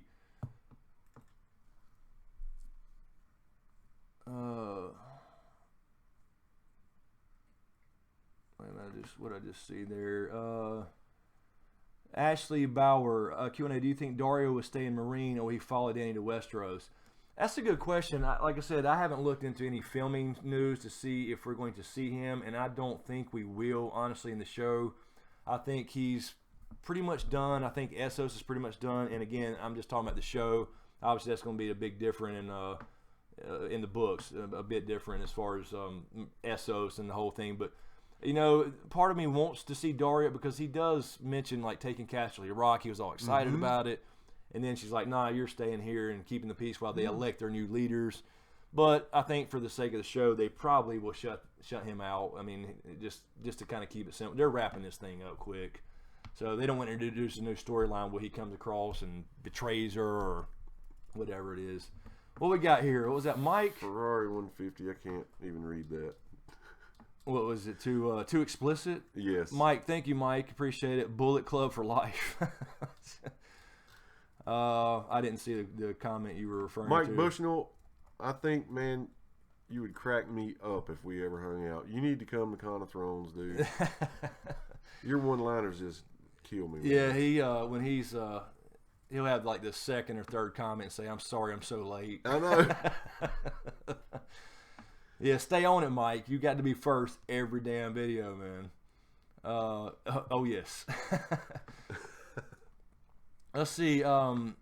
Megan Anderson, Q&A, do you think that Arya and Jon will have a near-miss meeting like Bran and Jon? I hate yes, those. Megan, absolutely. This is exactly what I've been saying. Things. Jon is going to miss Bran and Arya when he leaves first, and as soon as he does, here they come. I don't know what order they're getting there in. I'd imagine Arya would get there first only because Bran's being drugged, but they're pretty close to the wall, so they may get to the Night's Watch pretty quick, I think. I think that picture of them that came out, and I did a video on the pictures, the release pictures. I think that's them like looking up at the wall, so I think they're there. So they should get there pretty quick, I guess, if they get a hold of Dolores' head. But yes, it's going to definitely be one of those bittersweet Stark reunions. Arya and Bran and Sansa back together, and Jon had just left and left Sansa in charge. Jack and Hagar, thank you so much for the super chat donation. I don't see a question with it. Got you, J Scar. I'm on it. So Jackin didn't. Yeah, no, there's no question with it. So I don't know if you typed one or if you're just saying thanks. And either way, appreciate it. But let's see. I found you on here. Oh, thank you, Lily. Thank you, Lily, for that. And good night to you as well. Thank you so much. Night. Appreciate that. I guess there's no question with that either. Just good night. So thank you, Lily. Appreciate that. And again, Jack, and if you had a question, try to type it again. Maybe Celine can help with that or something. This is from 20-Sided Turtle. Q&A, what do you think the end game for Brienne will be? Well, I would like to say that she's going to profess her love for Jaime, and he's going to return the favor. I just don't think it's ever going. I just don't think they're ever going to tell each other. I think they're both too hard-headed to say anything. So I think this time, because we've seen her fail in a sense. I mean, it's not technically all her fault, but fail in her little oaths. But this time she will die protecting Sansa or something to that effect. I mean, I don't know when. I'm not saying necessarily this season, but I don't know. I don't know if Brienne gets to the end of this. I would love to see her be again one of the people hanging out, drinking Neps Delight. I would too.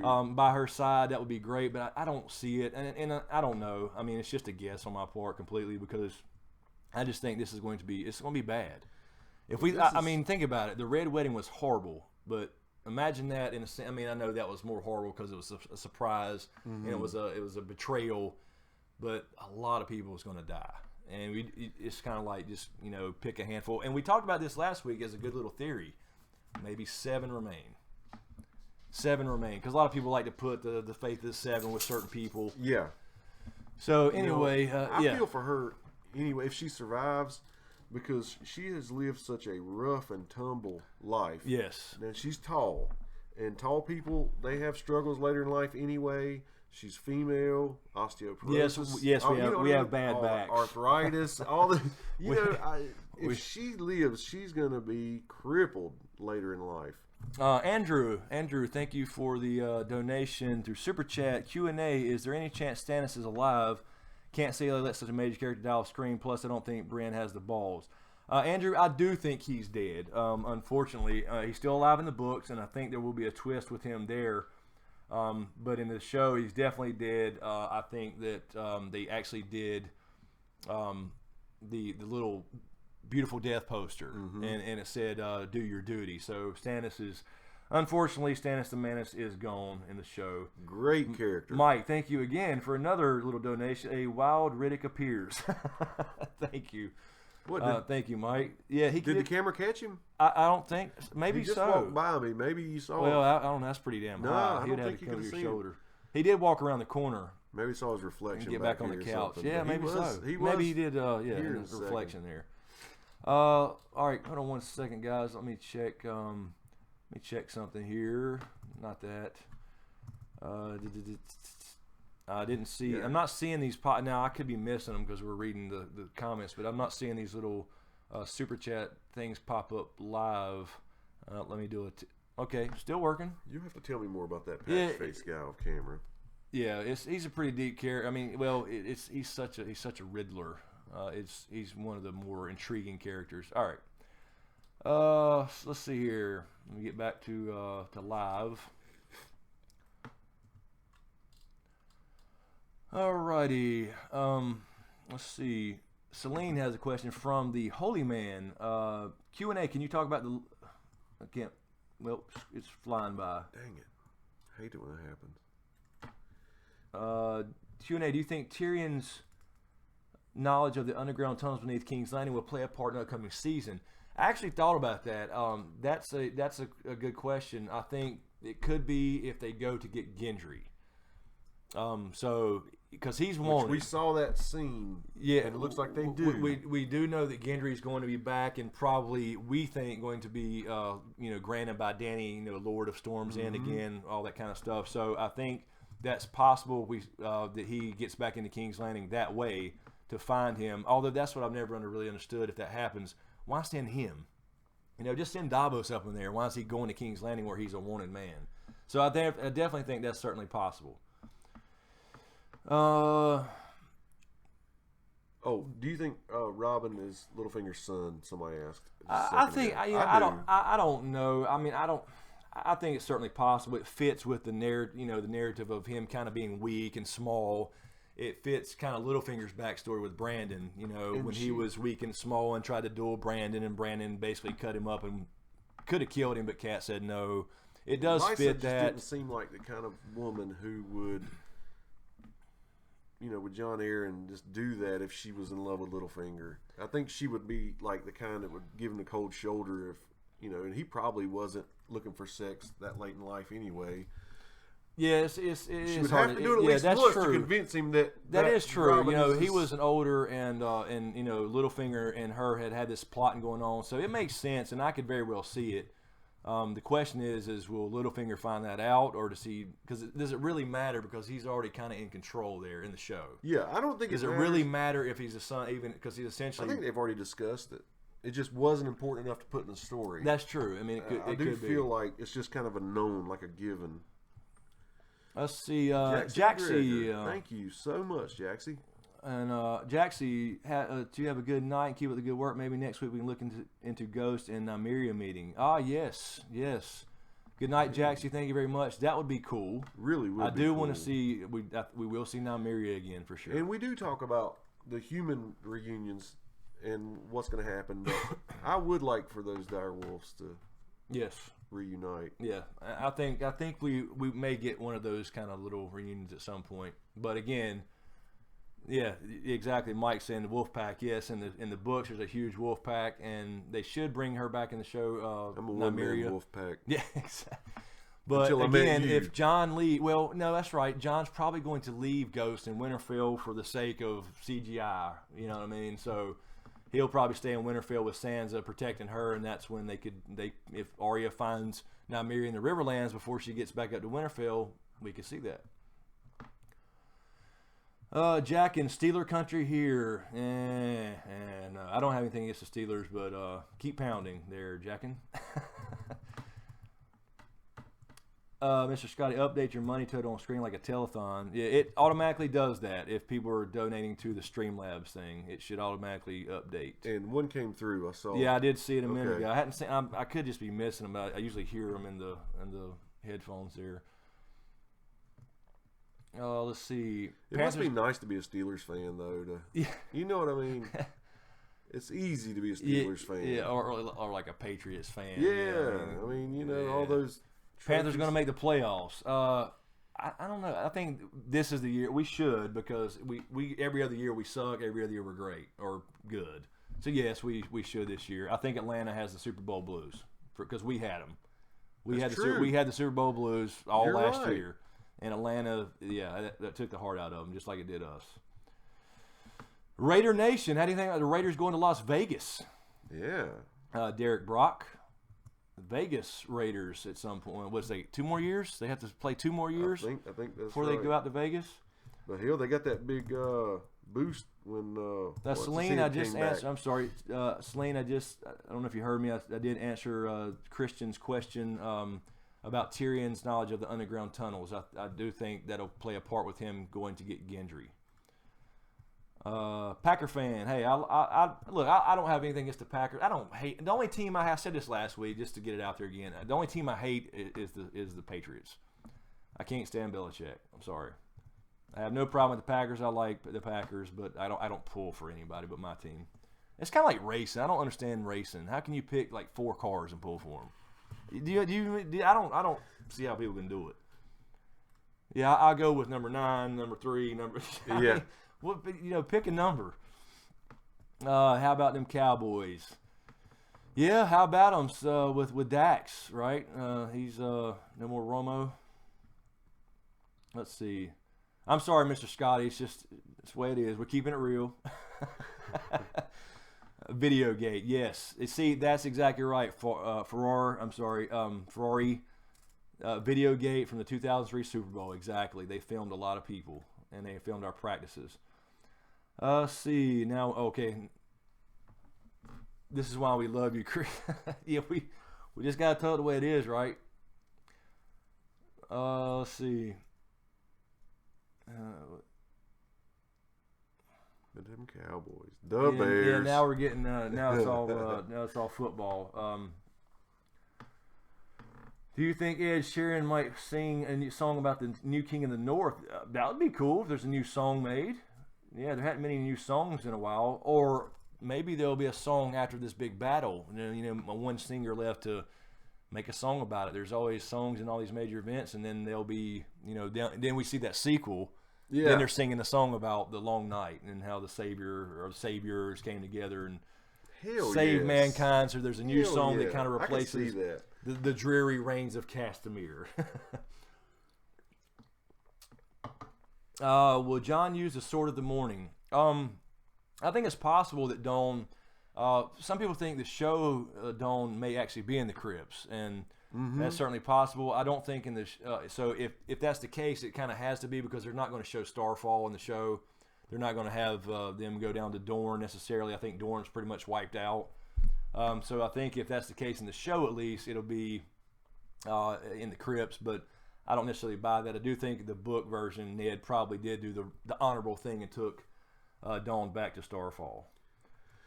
Battling Geezer says, who do you guys think gets the throne? I think Chris is under the impression there will not be a throne at the end of this. That's correct. That's my thought. There will not be a throne, and Danny has it melted down. It kind of represents the old way, the and that's patriarchy. What she's famous for. Yes, it's out with the old, in with the new. Yes, live in my world or die in your old one. Thank you again, Mike. Football is the devil's game. Foosball. Foosball is the devil. The Waterboy classic. Thank you, Mike. Appreciate it. Let's see here. Who will inherit Stannis' debt to the Iron Yeah, Bank? Ashley, who will inherit Stannis' debt? Yeah, that's a good question. I think technically it should be who he was defeated by, right? So now it may be on Jon in the north, since the Boltons were defeated then by, you know what I mean? So it could pass to the north. But again, They can't hire like faceless men. They don't have an army, so they would back somebody that was against. But then they can't really back the Lannisters anymore. So they're in a tough spot. It's going to be interesting to see how that plays out, and if they hire the services. If we can't continue I don't think we will on the show, but continue this faceless man storyline with somebody hiring a faceless man to take out somebody. Yeah. But I doubt it. I mean, I think it's more of them backing other people, and Danny don't really need the help. So, but if she does need backing, they'll back her. A man hits the likes. Good night, Carol. Thank you for hanging out. Carol, enjoyed it. Yeah, have a great week. And yeah, it is Sunday night. I guess people have to work and stuff tomorrow, huh? We've been going for 2 hours and 15 minutes now. Wow, this time flies. Do you think like Quaith will affect the end game? Quaith, in the books, she will. I don't know. It's more of a thing for Danny to kind of navigate through and figure out. Because Danny actually answers a lot of these prophecies on her own, like the Mummer's Dragon and all these people that Quaith warns about coming to see her. Right. She thinks about that a lot in the books, and Quaith still does contact her via dreams, via glass candles, more than likely. Right. In the books to remind her of who she is and all this, stuff. So I think in that sense she does. She keeps Danny on track, if that makes sense.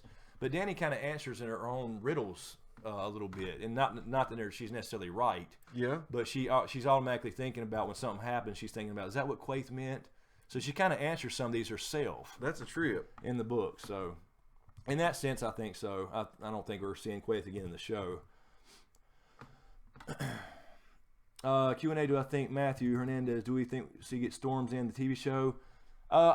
Matthew, I don't know if we see the castle itself, but I think, Gendry will be, whether he lives or not is a different story, but I think Gendry will be named Lord of Storms End. So whether we see it or not, possibly a season 8 thing, maybe. But I haven't kept up really close with filming news this year, except, some pictures and the early on filming news. That was 3 or 4 months ago. The Hoyle now. Man. So thanks, bud. Good night. Thanks for hanging out. Let's see here. There's actually a question from the Hoyle Man that somebody else posted. Okay. Yeah. The order 1814 from the Hoyle Man Q&A. Can you talk about the Lord's right? Damn it! I keep losing that. Lord's right of the first night, and about the door with the weirwood tree and the night fort and the Bastard Gate connection there. Yeah, the night fort thing. Only a Night's Watch member can open that gate. This is the gate that Sam went through and to come, from the north to the south. Is this and where Bran went through. Yeah, it's where the snuck out. Yeah, exactly. Okay. And we heard Bran, telling them the story of the rat cook. Yeah, that's right. And essentially, that was really what that was for. It was kind of show you a little bit of history and tie into kind of a shout out to the Night's King story, but also it was more like foreshadowing for Arya's storyline about the rat cook. Yeah. So it was kind of one of those dark things for Arya in the show, at least, as far as him being there at the night fort and Frey Pie. Exactly. It was a little different the Manderleys have something to do with that in the books, but definitely changed a little bit in the show. Why don't Jon have a throne, King's Grave? In the North, they don't do anything really ornate. It's just like a chair. And, their old Kings of Winter crown, for example, was just a plain old kind of silver crown. Or not even silver, it was just I think it was steel or bronze, I can't remember. Just a regular old crown. So the North's not known for divvying up and getting rubies and shit all over them. Just a damn chair at the front of the hall. BOW22 Q&A is Bran the Builder. Yeah, talked about this. Yeah, it's one of those weird things. After you see the Hodor thing, you think, God, he could be anybody. But the way I always said it before was, if Bran is, essentially Bran the Builder or Bran the Breaker or any of the other Brans in history, how does he manifest himself physically to be that person? Now, could he influence somebody in the past? Absolutely. But how does he manifest himself physically if he's to actually be that person, if that makes sense? So I don't think he's going to overdo it with time loops. Which is good news for me, because that is so confusing. Yes, it's so yeah. I don't think there's going to be any more, or maybe a few. Like I said, I wouldn't mind a few well placed ones like the Hodor thing. But if you start going overtime with Brand being, in everybody's business, Volguy 10. Thank you, Volguy. A Patreon. Oops, I lost it for a second. Hold on. Who will get the twins? Arya can't kill at the phrase, but she has a good start. Yeah, that's a good question. I don't know. I would hope that the Tullys. Would hope that the Tullys take control of the twins. I would hope that she rescues Edmure, and the Tullys actually hold the twins for the North, essentially. Or not just the North, but the Riverlands and the North. The good team, Team Stark, if that makes sense. So I hope she rescues Edmure and they take the twins and they take it back and wipe out Freys. As far as I'm concerned, the Freys can go just like the Boltons. Yes. I think every other house deserves a chance, but I don't know. Then again, I don't know. All the Freys aren't horrible. They just had a horrible, lord. Didn't they though? And some of them are probably actually glad he's gone. So that's hard to say, but I would think the Tullys. Q&A, Mike, when is Frodo showing up? Yeah, probably season 8. Celine says Jason's. That is a tough one. I don't know if that's meaning Jason's question is a tough one. Dang, they're flying. They are flying. Yeah, we're back up to 354 or something like that. I don't know, and they're flying by. We're at 220, 221 actually already. Time flies. It seems like we're sitting here for 20 minutes, and we do take a couple 5-minute breaks. But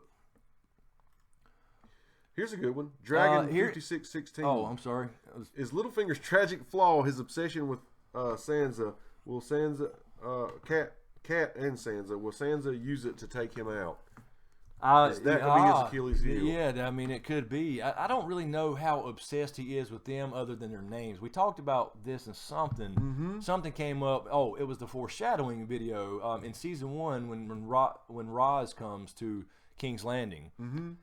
He's telling her the story about Catelyn and she's like, she must be so lovely. And he's like, not really, but impeccable bloodlines though. I know. So it's like that he talks up all this beauty and stuff about Catelyn, but then says impeccable bloodlines. She's not really that pretty.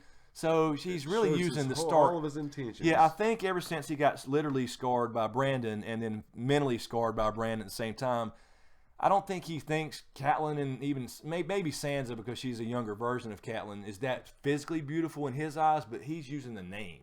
Right. That's basically what he said. It's basically what he told Roz. Damien, I'm sorry. Castle Rock, will it fall? I think there's a possibility of that because we did see Dario mention that, so it seems like they're going after that as part of their, I think they're going to split up. Danny lands on Dragonstone. Some people, maybe Ironborn head to maybe the Iron Islands to catch Euron, maybe Castle Rock. So I think it's possible, and I think it would be interesting to see that, but I don't know. We are going to see Castle Rock this season, so I would think that if we're going to see it, it's going to have something to do with a battle or perhaps them taking over Castle Rock, which will be a huge thing for House Lannister's seat to be taken. Yeah. And Cersei is literally Cersei would literally be in King's Landing and with no place to go. She would literally be backed in a corner. So I definitely think that's certainly a possibility, and we will see Castle Rock for the first time. I'm going to have to send a Raven and tell her she could come here. Yeah, that's true. Mike Bushnell again, House Ramsay, House of Justice and Truth. Yes, the Boltons, House of Justice and Truth. Oh, Lord. He's like me with Star Wars. I pull for the Sith, right? Let's see. They are flying in here. Yeah, they're flying. There's Celine right there. Okay, Celine from Callan, Durkan, I'm sorry, is flying by. I'm missing it. Q&A, how do you think, from Callan, Q&A, how do you think Danny will react to Ghost? I think that'd be cool, but I don't know if Danny's going to meet Ghost, at least this season, because I think that Ghost will stay in Winterfell. Oh, okay. Now, if Danny ever comes to Winterfell, which I think would be cool if she kind of stopped by there at some point, that would be cool to see that, and then you kind of got this, because John's going to meet dragons.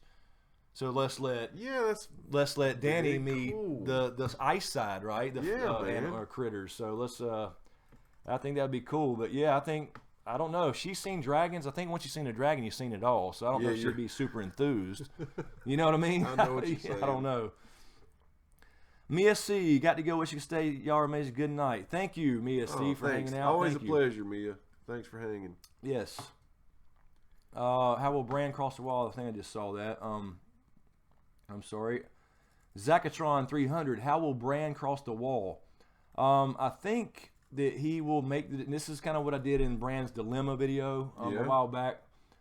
That his dilemma is, okay, does he cross the wall and save the world while he has the prince that was promised, or whatever information he receives about John, perhaps even Danny with dragons coming over and the whole thing, or does he stay there and die and not pass on this information? Yeah. So I think he's got to go through Castle Black, honestly, just straight through Castle Black. I think so. Alert, Laura said, and get to Winterfell to meet John, and John's already going to be gone. So I think he's just got to come through and break the spell and hope for the best. So I think that's his big dilemma. Is because if you know this information, you have the prince that was promised, or all these and dragons and everything, and you can defeat him now. Do you take that chance, or do you? Because if he dies, he's going to probably figure they're going to get around the wall at some point down the road. It might be another 100 years, but it's going to happen at some point somehow. I better go now while we have the resources. And you can't let the White Walker army build up too much steam. Because as we've mentioned, the further they go, the bigger the army gets. That's right. That's absolutely true. The bigger it gets. All right. Celine's got a question from. Thank you, Celine, for. I don't know how you're keeping up. From Melissa in Israel. Q&A. Do you think the Hound will ever redeem himself in Arya's eyes? Do you think she will ever see him as a friend? Love you guys. Y'all rock. I think she already does. Yes, see him I think she already does. I think we got that from. First of all, she didn't kill him. She did kind of spite him a little bit, but she could have, taken him out. But if we, the clue for me was in season 6 was with the waif, he was no longer on the list. That's right. She didn't name him, and then I think she actually said that, right? She was like, wasn't there somebody else? Did you not want him on the list anymore? Yeah. So he was already redeemed in a sense to her, and then so I think that's kind of already there. And we did bring up the fact that, or the potential fact that they meet again, and he gets her off the killing spree. Yeah, it's maybe him and Gendry or something like that. Glad you stopped in, Lo. Wish you could. Hello, stay. Lo Horton. Hello and good night. Thanks for stopping in. Lo's another Patreon. Thank you so much. Hey, Ron. Hey, Aaron. I'll tell you what, people named Aaron have not been the same since Key and Peele came out. I can't see Aaron. I can't see Aaron again. I can't say it anymore. It's always Aaron. All right, we are at 2 hours and 29 minutes. What do you say, guys? Are you wanting to hang out? Let's do a little break and hang out another session. Is that what you're thinking? One more at least, if because they got the questions rolling. So yeah, okay. Just hang out. Give us about 5 minutes, and we'll do that and do another go around if that's what you guys want to do. We still got 356 watching and questions are rolling. So we did about 3 hours last week. I guess we can keep it about the same. Sounds good to me. All right, so let's do that. Let's take a quick break, and so give us 5 minutes, guys, and we will be right back. Thanks for hanging out.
Okay, we're back. James will be here in just a second. Did I not hit that little music? I don't know. I guess it didn't play. I didn't hear it playing. I thought I hit play. Let's see here. Let's see. All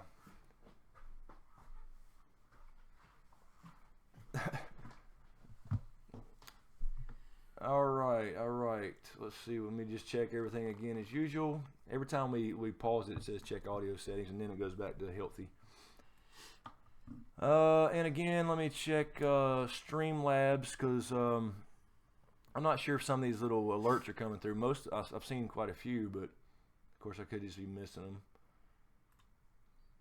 All right, that works. So that's still working. I just want to check the donations and thank anybody.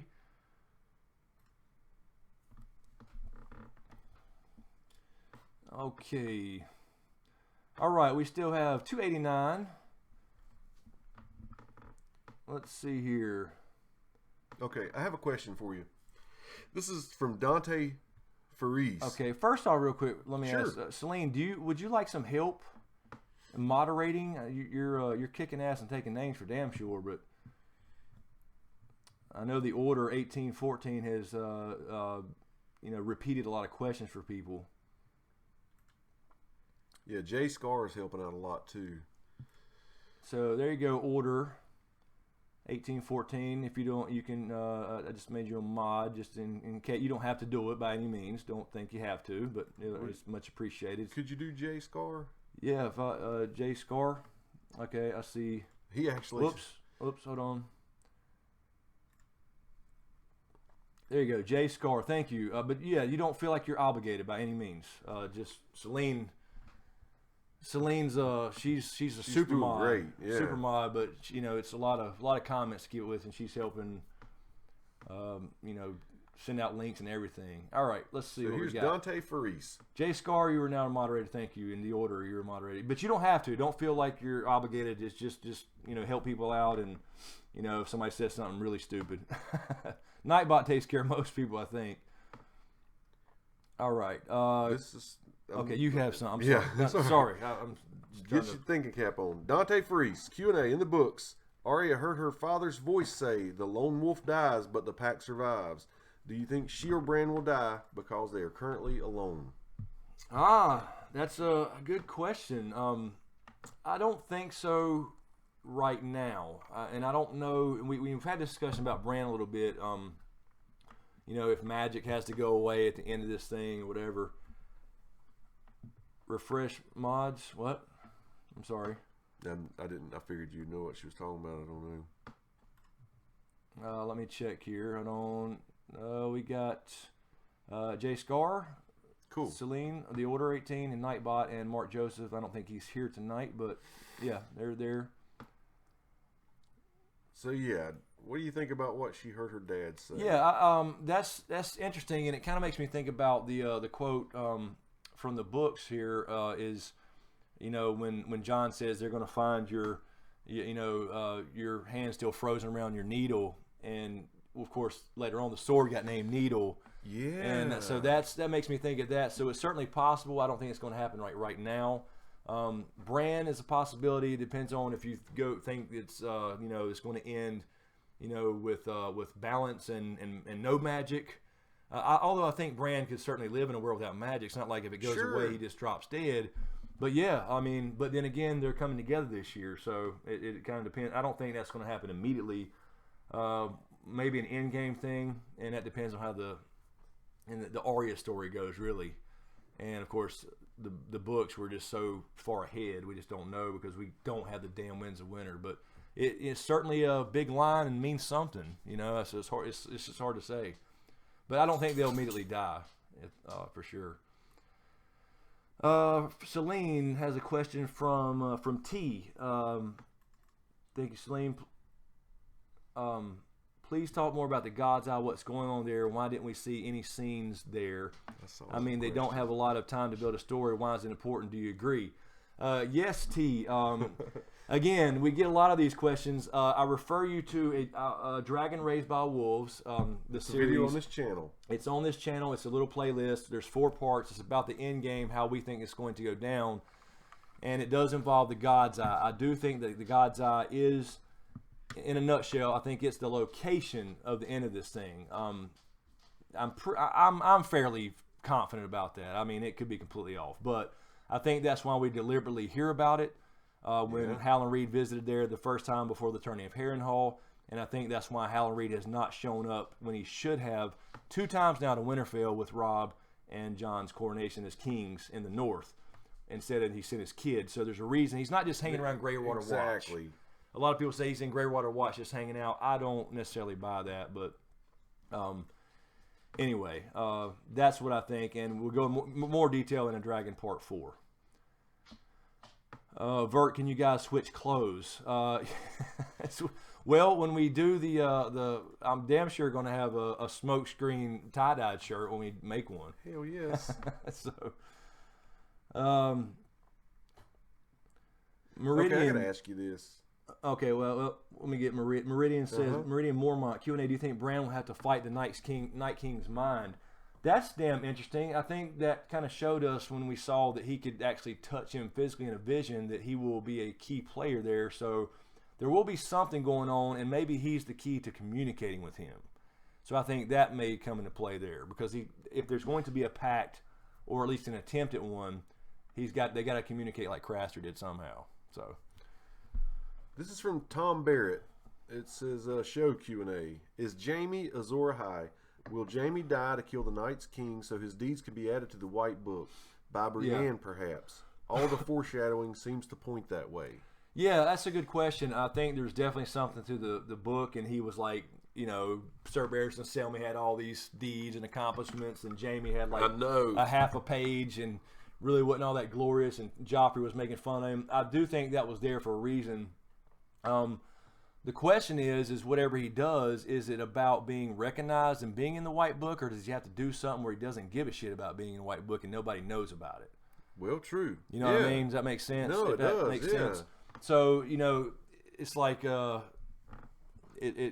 that, is it one of those things where he cares about people knowing about it? That's the true measure of somebody, right? If you do something in private without telling the world, hey, I donated to a charity. Agree. You know what I mean? Yeah. That's where I think Jaime's kind of headed. So that's a good way to put it. The book may stay white and clear, blank, but people know orally that Jaime perhaps did something, if he does, in fact, do anything. I think that's great. But I think it does go down as the Mad Queenslayer. I will say that. He's got the twofer. He's got the twofer. That's right. He's batting 1,000. Jason Clutchy says, can Bran only see the past from the Weirwood, or can he see the future? Wait a minute, hold on. Celine says, shout out my man, cut the bullshit, Chris and James. What am I missing something? Yeah, I think so. I'm not sure. From Celine, I'm not sure what am I supposed to be shouting somebody out? I'm not sure. We both obviously missed it, Celine. Yeah. Okay. Okay. Well, she said you had a question. She has another one from somebody else too. From Jake Q&A, Celine said, which cast member would you want to have a beer with the most? Oh man, a cast member. I don't know. Davos comes to mind. Yeah, he does. As far as a cool character, I mean, if we're talking about, Melisandre or Dany, right. We're talking about that kind of beer. But, I don't know. I mean, Davos. Jorah. I love Stannis' character, actor, but I don't think he understood Game of Thrones from my understanding. He never did cons and stuff like that. There's somebody named Cut the Bullshit. Oh, I got you. Dang, okay, I'm so sorry. confusing. Cut the bullshit. Hey, cut the bullshit. Yeah, I thought we was like, wait a minute. I thought she was telling somebody to cut the bullshit, or telling me that. I'm sorry. Cut the bullshit. Hello, how are you? Yes. Yeah, that was the confusing. Yes, Bronn. Bronn's a good choice for a beer, Sharon says. Tyrion, yes, absolutely. Peter Dinklage. Yeah, so many. Hell, the whole cast, except for Ramsay. I mean, not the actor Ramsay, the character Ramsay. I would Littlefinger. Yeah, of course, Mike. There's Mike. A pint with Ramsay or Joffrey, tough choice. I mean, there's so many. Yeah. Drogo. Yeah, Jason Momoa. Now, if you're talking about actual actors, Jason Momoa is just one cool motherfucker. I mean, he is. He drinks beer and throws tomahawks at things. I mean, that's right. I mean, he's the man's man, right? I don't know. Let's see. Q&A. Scott says, Scott Latimer, I'm sorry. Q&A. Do you think Varys and Illyrio have an ultimate plan for themselves? Scott, I think in the sense of, we see Varys in the show on Dany's, Queen's Council, essentially. So I think, honestly, they were, I think Varys believes he's actually serving the realm by bringing Dany back, or in the books, perhaps Aegon, with Illyrio and all that. So I don't think it's for necessarily selfish reasons in the sense they think they're going to be rich, because they're already in powerful positions. Illyrio is already rich in Pentos, and Varys is already in a powerful position, and he can stay there with Illyrio forever and be rich. So I don't think there's anything personal to gain, other than they believe it's going to just be better for people. Although it took a lot of, and that's part of the moral dilemma of this thing. Right. It took a lot of killing and war to get her or Aegon, whichever one you believe in the books, over to Westeros. So that's kind of the idea, I think. Got something from Michael Edmonds that says, I love this show. If I wasn't broke, I would send money. Sorry, child support is a bitch, but keep up the great work. Yeah, Michael, listen, we don't expect everybody to spend money. No. You can see up in the corner, we are, raising money for Con of Thrones. Now, we're going to Con of Thrones, but like we said last week, we're raising this money so we can eat and have a shelter. Yeah, essentially the trip So yeah, we would do this without donations. Believe me. As a matter of fact, when we did the test run, 3-4 weeks ago? Yeah, we did a little test, an hour. What was it? I don't know. We didn't even know you could do that. And I didn't even. Super chat was new, and it started popping in, and we didn't even expect any of that. So yeah, don't think we would be here regardless. I'm answering questions just as much as I can, as usual, just like we do Q&As. So yeah, don't think that's what we're here for, just for that. Oh, it just does help. We're trying to get the Con of Thrones. We're definitely going, but we'd rather stay in a hotel. And here's a question from DS. It says, whatever happened to the Warlocks? We saw the little girl try to kill Dany, but nothing since. Anything different from the books? It's a little different in that she doesn't kill Piet Pri like that. There's potentially still going to be some Warlock action chasing her. Although I don't recall any recent attempts on her life or anything since she left Korth. Mm-hmm. So, but yeah, she doesn't go out. It doesn't go out down the same in the House of the Undying in the books. Okay. She doesn't kill him that way and all that stuff. So a little bit different there, and they are still kind of in the midst of the Battle Marine, and of course they're going to be trying to get those dragons still, perhaps, so that could still be happening in the books. We just hadn't got that far. Okay, they just hadn't got that far as to see, but yeah, it's a little different. They just kind of killed him off. Ryan Shelby, will Arya be mad at Gendry when if they reunited for trying to leave her? Good question. Yeah, I mean, it's. I could see her being mad for a second, but then ultimately just being so happy to see him again and just kind of forgetting about it. And it's like bygones be bygones, and she runs and gives him a hug or something. But yeah, she holds grudges. I mean, she does have a list. So there's from Cut the Bullshit from Celine. Oh, okay. Let's see. From Cut the Bullshit. Sorry, Cut the Bullshit. I didn't see who your question originally.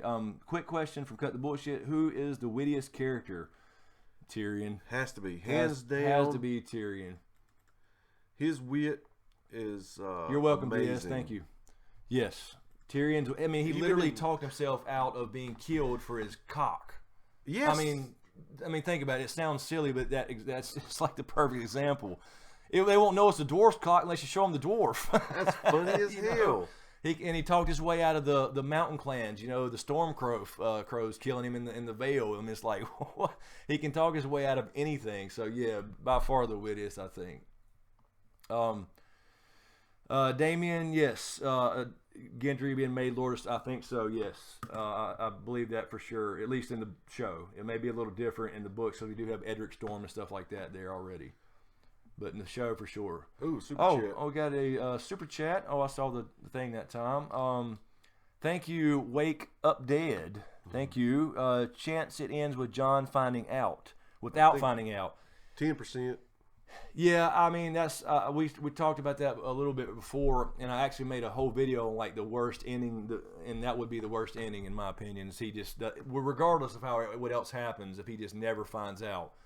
But I think I'd agree. Probably a very low chance of it actually happening because I don't know. George would become almost the most hated author of all time. Good point. You know what I'm saying? If he wrote all this stuff and at the end John dies, you're right. There'd be a revolt, burning books, book and burnings and yeah. stuff. So I don't think that would be damn sure bittersweet. Like he never finds out, but they live and they beat the White Wall, whatever. But he never finds out. That's the ultimate bittersweet thing, where just the audience knows, but he never finds out. So yeah, I don't think it'll happen, but certainly. Read that. You may already know about it. I don't know. Dante Faris. Well, I'm trying to. What am I doing here? Okay, 1 second. Where was it? Dante. Right there. Dante Faris. Hey guys, just wanted to suggest that you guys to research Masande's pen and the symbol called the Ouroboros. Make interesting video. Yeah, the dragon eating the dragon's tail. Yes, circle of life, whole thing. I don't yeah, know that. I hadn't heard that. Yeah, it's based off. What was the original one? I think it was a different creature, the original symbol, if I'm not mistaken. But yeah, it's kind of the circle of everything. The dragon eating its own tail, eating its own tail, eating its own tail. Oh, cool. In a circle. Yeah, that's a really cool. I will really do some cool research symbolism. on that, Dante. Really cool symbolism. I meant to actually mention that in the pictures video, but I was kind of out of town and just did a audio recording without much thinking. Josh, got a Josh super chat. Thank you, Josh. Thank you, Josh. Love all your content. What are you thinking about pivoting to post Scott World, and what do you think the Panthers picks? The Panthers picks. I'm mixed about it. I saw we got a corner today. I'm not sure about what's his name coming out of the backfield. I don't know if I do think that we need something for Stewart, because Stewart's always a turf toe away from being out. So I can see that. And he'll play the slot a lot, I think. And I haven't focused on it as much as I have in the past years. Right, I really hadn't either, but I did see him. So I think it's okay. I mean, I think our D-line's okay. I'm not sure about the O-line. Anyway, I didn't pay attention as much as I should have. But you've already kind of started moving into a Westworld. Yes, I did start going into Westworld. I kind of think it's the next big HBO thing, at least. So I did season 1 of Westworld. But also, just really quickly, and I was going to mention this before we go, I do have another project coming up too. I won't give any details yet, but it's very cool. So I'll give you more details on that as well. But for my channel, there's going to be always Ice and Fire content as far as theories until we get books, if we ever do. But there will be a prequel. Now it won't be immediate, so. There will be stuff to fill that void. There's always my Star Wars stuff. There's always 2018. Westworld comes back, so I'll find something for sure to kind of fill that void, if there is a void at all. So, but thank you, Josh. And another super chat. Thank you, BLW22. Will Jorah and Lyanna Mormont meet? Love your content. Create the great work. I think they should. I think Jorah will join Jon's crew, and the question is that happen before or after? So I don't know. Maybe after this big event up north. I don't want to. It goes back to this little piece of the supposed plot leak that I don't want to just spoil, if that's even true, that was sent to me. But that's a good question. But yeah, I think that would be. I think it'd be a good idea, because the question is, Jorah, he comes back and he's been, Danny can now, basically pardon him, whatever. Yeah. Just clean slate.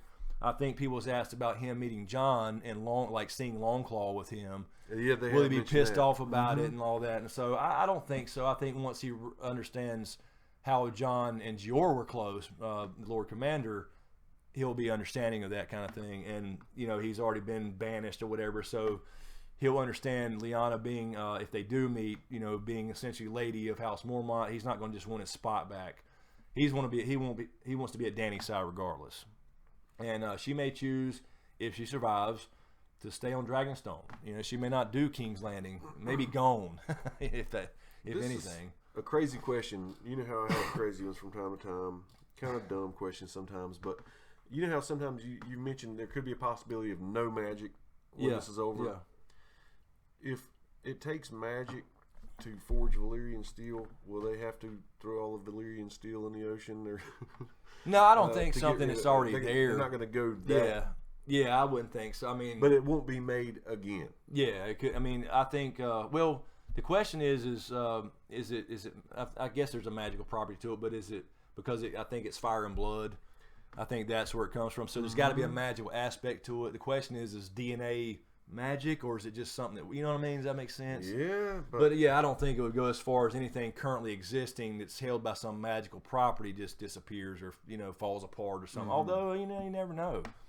So I don't. It's hard to say, but I wouldn't think so, because they kind of make a big deal out of these Valyrian steel swords. There's a lot. There's like, I think there's supposed to be around 200, but they only name about 15ish or so in the books. So we'll see how that happens. Zacatron, how does Jon find out about his parentage? I think probably, you know, Bran obviously knows now, but I think that comes into combo of Bran and Howland Reed. I mean, Bran's going to tell him, and it's not that Jon wouldn't believe magic exists. I mean, he's killed a White Walker, but confirmation of maybe that and what needs to be done to end this thing comes from Howland Reed, I think. So I think it's kind of a combo thing. But I think we'll learn more about it. We talked about this the last time, I think, with dragons. When he meets Dany and we see some, you know, hints there, bonding moments with dragons. And that may make him, or at least Dany, suspicious. I'm sure it will. For sure. So we may not be directly told, right? We will be at some point. It'll be confirmed, but we'll be told in other ways. I want you to read that, Matt M. Matt M. Q&A. That 7 remaining in the end theory kind of blew my mind when I heard you say it. Thoughts on who the 7 could be? Bran the Crone, Dany the Mother, Sandor the Warrior, Gendry the Smith. Yeah, it was more of a. Yeah, it was kind of like It was kind of off the cuff, really. It really was. Just but like once you said it, it was kind of like, whoa. Yeah, it may be the tie-in. Yeah, I mean, I would think it. I don't know, because I had 2 different guesses on the ending, which is, you know, maybe, you know, Jon is the Song of Ice and Fire. Does he live and other things? It's almost like and again, it doesn't have to be perfectly balanced, but going with the balance idea. Right. Does he have to die, or does like Dany and the Night King have to die? So it's like, if I had to pick one of those, you know, if Jon's dead, obviously he wouldn't be the warrior. That could be Gendry, you know. It's hard to say. Arya, I think, would fit in there, but then again, you got hints that she could. I mean, you got hints that everybody could die, but the needle quote comes to mind all the time. About the frozen thing? It's hard to say. I don't think it necessarily has to fit perfectly with the Crone and the Warrior and the Smith and the Maiden and the Mother and all that stuff. Don't necessarily have to fit that to a T, but it could be 7 people that represent that in a way, but really more about repopulating. If that makes, I'm not saying, I don't know if that's the entire world. That's what we were talking. Yeah, we don't know yet. We just don't know. Again, it's the question: does it affect Essos? And it seems like it will, and it did in the past. J Scar is saying James, this Zunsmoker 420 must have a good question. I'll look for you if you want me to. All right. Let's see here. Let's see. Trying to find, let's see. I need to catch up here. There it is. What's the inspiration for your channel name? Oh, that's a good question. Oh, okay, cool. First of all, Corey, thank you. Corey Ryson sends $5 via super chat. Y'all are cool as fuck. Peace. Thank you so much. Thank you, Corey. Appreciate it. Appreciate it, and I'll take that as a compliment. Thank you. I'm sorry. The inspiration for Smokescreen. Yeah. That was the question. Yeah, it was like I had said this last week. It was going to be a little bit of everything, but mainly like movie reviews and and other things that I enjoyed, you know, nerd stuff. Because the first video on here was a old Batman v Superman, you know, when the movie was announced, like who would actually win in a fight without kryptonite, unless you had the kryptonite thing, right? With Batman having that, and that was the little video. So it was an idea of, first of all, it's just sounded cool to me, and then I was kind of thinking of names, and I had the idea of the play on the word screen, as in the big screen, the silver screen, and then a smoke screen is kind of a metaphor for a red herring, or something that throws you off, you know. And then I was just thinking of stuff like that, and then when I was playing with the logo, I just liked it. Yep. Once I got the logo, I was like, okay, I'm keeping That's the what I smoke was screen. thinking. The logo sold you on it. Yeah. It was. So I had a couple different ideas, but that was just, it kind of just sounded cool. But it was a play on words, and then once I did the logo, I decided to keep it. If you scroll up just a hair, I need you to answer this one right there. It's been asked about 20 times. Janine Curtis, Q&A. Any guesses on who they would cast as Howland Reed? Who's on your wish list to play the role? Oh man, I know. As far as I don't know. You gotta have somebody kind of short in stature. You know, fitting the green men, so to speak, and the Reeds, who I think intermingled with the children at some point. Right. So I don't know who comes to mind as far as an actor. It's got to be kind of short, but we did see the. Maybe I don't think they'll bring in a big name. They usually they make big names. We did see the young Howland. So if you take him and just age him up, you might as well use him. Yeah, you could do that. That's you know, because they could age him up easily. I mean, they aged Melisandre 200 years, so yeah, they could actually age him up, and so somebody. I guess they had to stick with that look though in the show, because they did show him the young Howland. So I would say just in that case, for continuity's sake, keep the same guy and age him up a little bit. Yeah, but it doesn't matter as long as it works, right? I would think for that though with the show. Yeah, Pacino. Ryan Shelby, we are in North Carolina. Yes, we are. Jude Law, love him. He's a great actor. Yes, Jude. Actually, that's a good idea. I don't know how. Yeah, I mean, I don't know how tall he is, but let's see. Callum Durkin, do you think the story could end Danny giving birth to John's child and dying? Yes, I do think that could happen. That may be part of the bittersweet. We've mentioned that a few times before. We had a few different options here for the end. It's going to be crazy indeed, and we're probably all going to be shocked. But I would imagine we'll have a child involved, at least for the future, maybe, possibly, for the next generation to hear about his dad or hear about his mom, for that matter. How about Tree Fitty? We'll take Tree Fitty. Jonathan Haymaker, 350. How about Tree Fitty? Thank you, sir. We'll take that too. That's fine. Thank you, sir. Appreciate that. Hello, Laddie Games. Well, Q&A. Are you a Panthers fan? Yes. Yes. What do you think of the draft? We just mentioned that. I didn't keep up with it. I think it's as close as I should have. I think it's okay, but I always doubt Gettleman until I see it in action. Yeah. You know what I mean? Gettleman's one of those I find diamonds in the rough, and sometimes he does great, and other times you start questioning what the hell's going on. But I think I don't know. I did think the running back thing was okay with because Stewart's a little older and he's always kind of injury prone, and he'll be coming out of the slot, so it gives us another weapon. But if they don't have a front line, O line, and Cam can't, they keep him from running, it doesn't matter anyway. Do you think Euron Greyjoy and Blood Raven are connected? If you scroll up, it's a longer question than that, but Celine passed it to us. No, it was the Order 1814. Oh, okay. Thanks, bud. Thank you. Order 1814 from Ricky Hunt. Question for Chris. Do you think Euron and Blood Raven are connected? Euron had flying dreams as a kid, uses crow and red eye in his sigil, and both do magic. I don't think so from a literal standpoint, because we know who Brendan Rivers was. We know, he was one of the green seers born that was like, as far as a warg or a skin changer that had the green sight. We know his backstory, we know his history, and Euron's completely separate from that. But I think they used that stuff with Euron. He drinks nightshade and purple lips and the one eye and the red eye and all this stuff that they use with Euron, and as a link to that in the magical sense, not directly, but just to give, because he wants to be a god, and he's a sorcerer, described as a sorcerer. In this new chapter, in which I wish I knew more book Euron. Yeah, I think I'd like he's you more on he's the an show. evil, twisted. Thinks he's a god. Literally, he cuts out everybody's tongues. They're all mutes. That serve his. Matter of fact, in the new Wow. chapter in Winds of Winter called the Forsaken, which actually I was starting to read again today because I need to read it again. It's just a release sample chapter. Aaron Dampere. Aaron's his brother.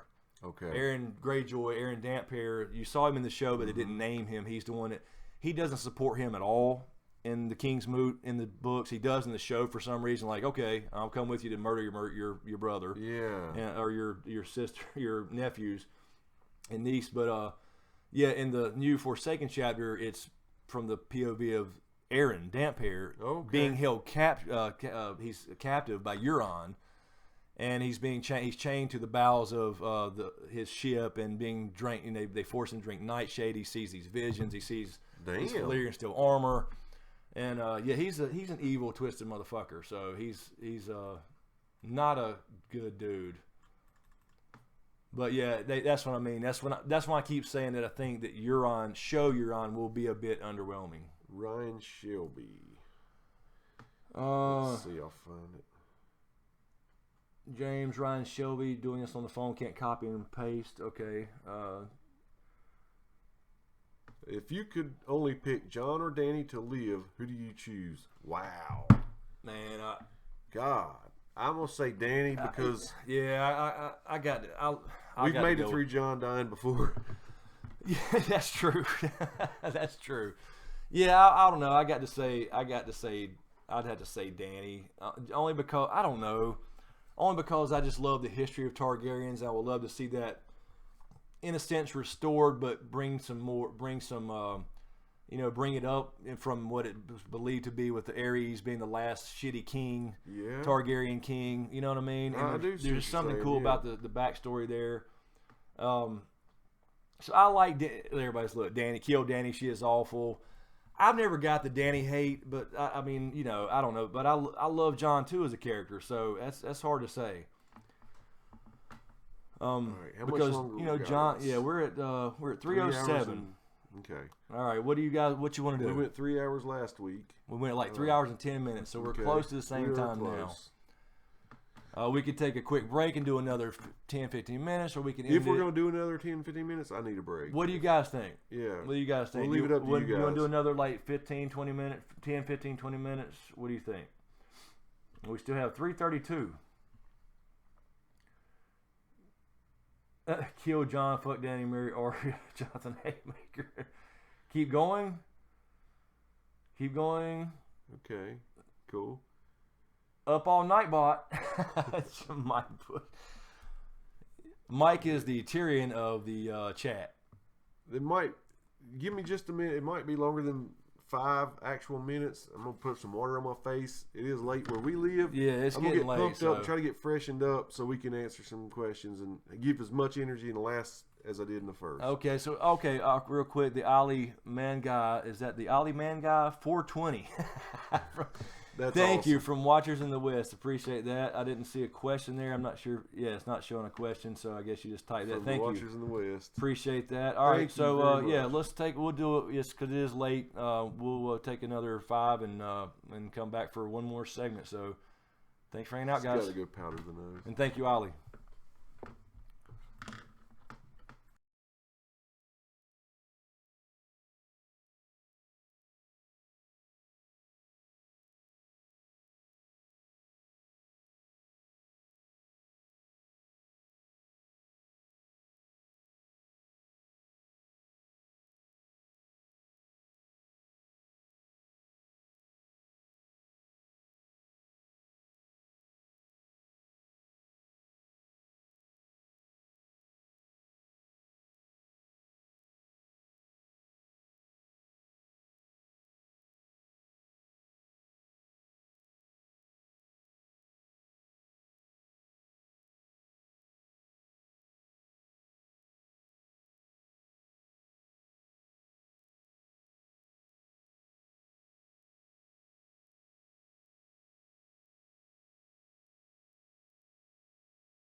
All right. We are back. I don't even think I unmuted the little music thing there, so you probably didn't hear any music, did you guys?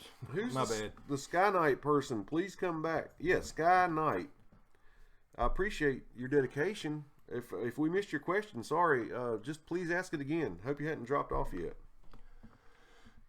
Yes, Ryan. We powdered our noses. Let's see here. Okay, here's this good question from Melissa Israel. Since the Faceless Men can basically use anyone's face, alive or dead, could Arya use Catelyn's face to kill Littlefinger? Well, I don't know. I don't think they can necessarily use anybody's face, alive or dead. Because they have to get the body and process the face, and all that good stuff. So it's really unknown how that can work. Now, could Arya use somebody on the fly? Sure, I guess she could if she knows the process. But somebody like Catelyn, she's Lady Stoneheart in the book, so she's still, around anyway. But yeah, I mean, I don't know. We don't really know how that works. I don't think they can use somebody's face that's not been processed. Mm-hmm. You know what I mean? It's almost like a hunting, right? You got to have the person there to get the face. So let me check something real quick on, I think I saw a donation from Streamlabs.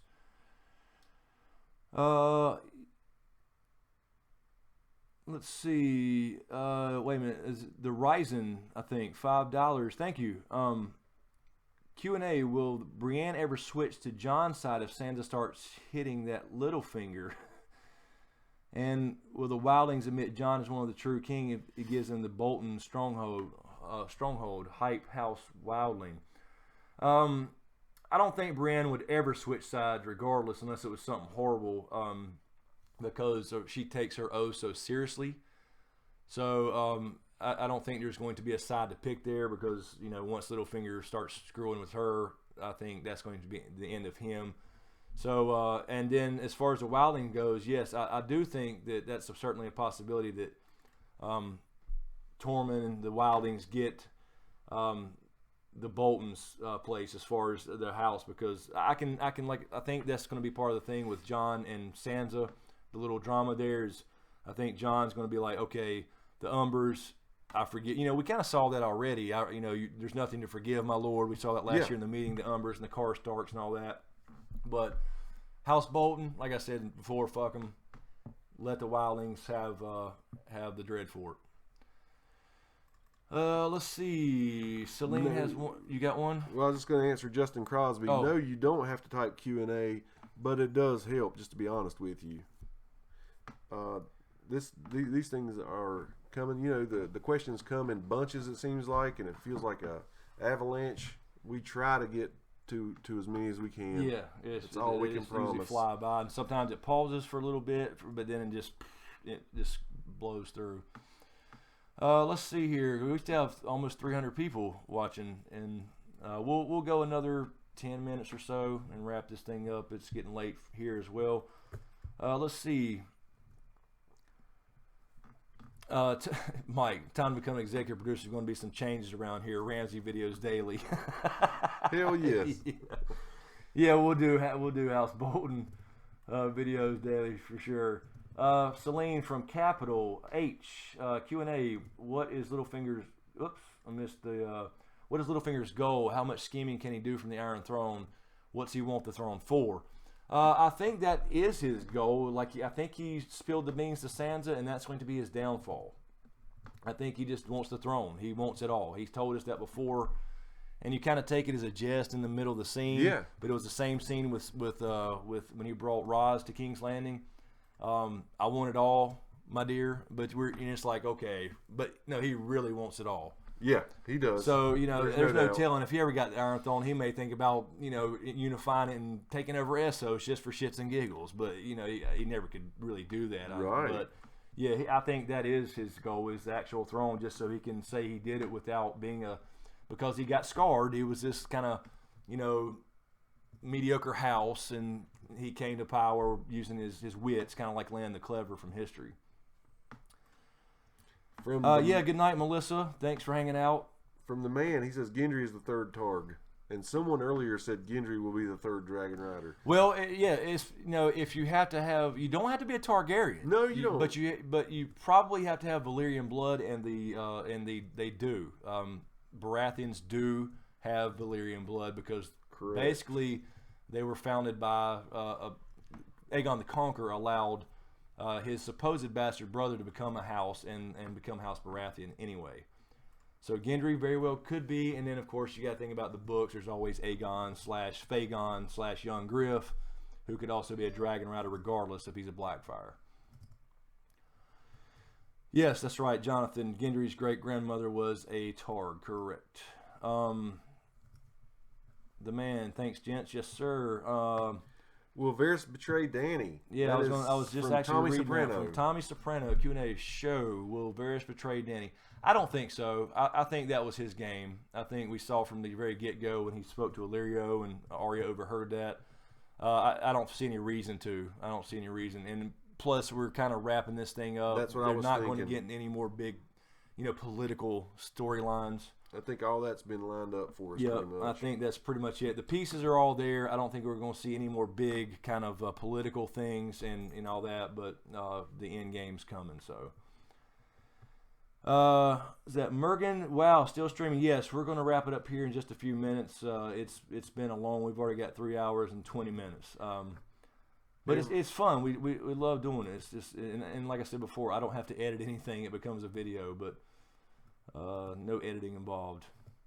Ever Curious says Q&A. How long do you think until they release a trailer with content from season 7? We're all on the edge of our seats for that. Yeah. What do you think? You had a pretty good time in your head when you were going on vacation. You said, "I feel like they're going to release something." Yeah, and you were right on that. I think I felt like they were building up to something with the little pictures and stuff and everything. And then, of course, every time that's what everybody said. You keep leaving because every time I leave, they do something. When I went fishing, they released the little teaser, and then I went the last time to see my mom, and they released the pictures. But I would say a full-fledged trailer, I would say probably maybe by the end of this month, May. It's now May.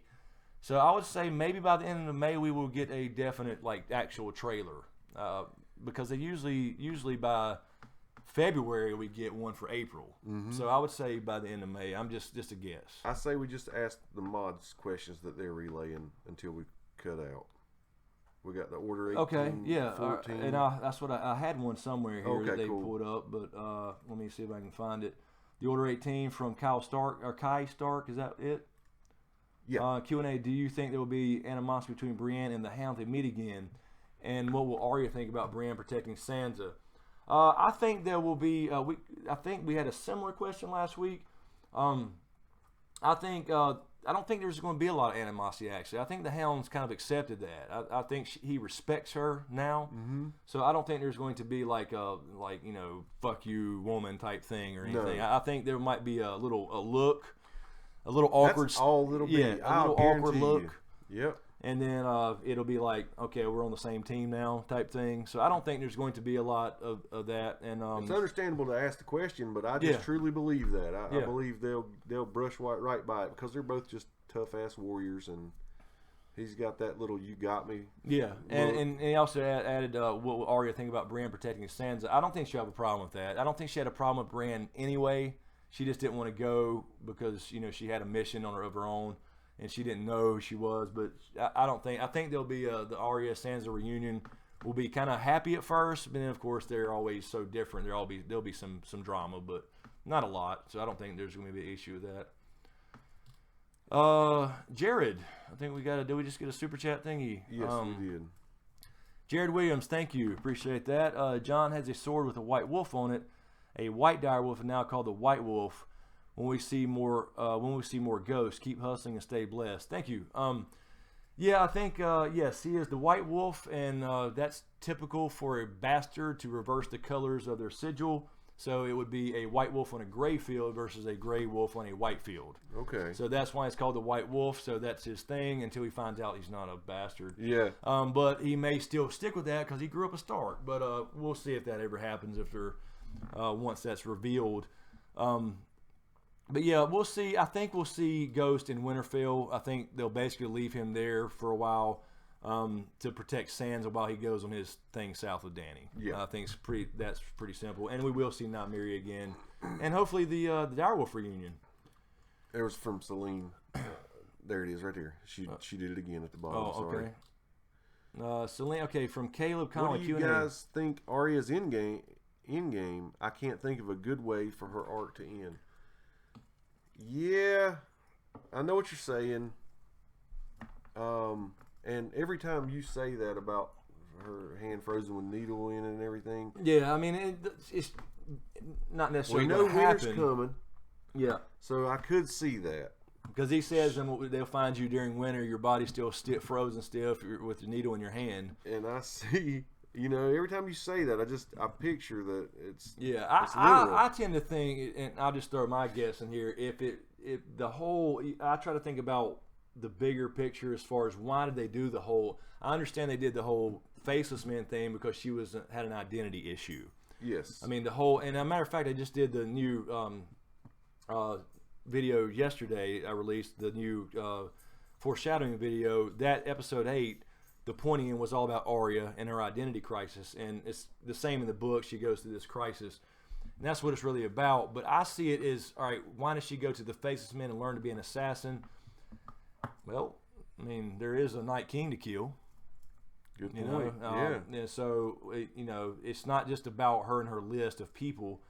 She could use those skills for a bigger reason. So, well, Jonathan Haymaker asked a good question here.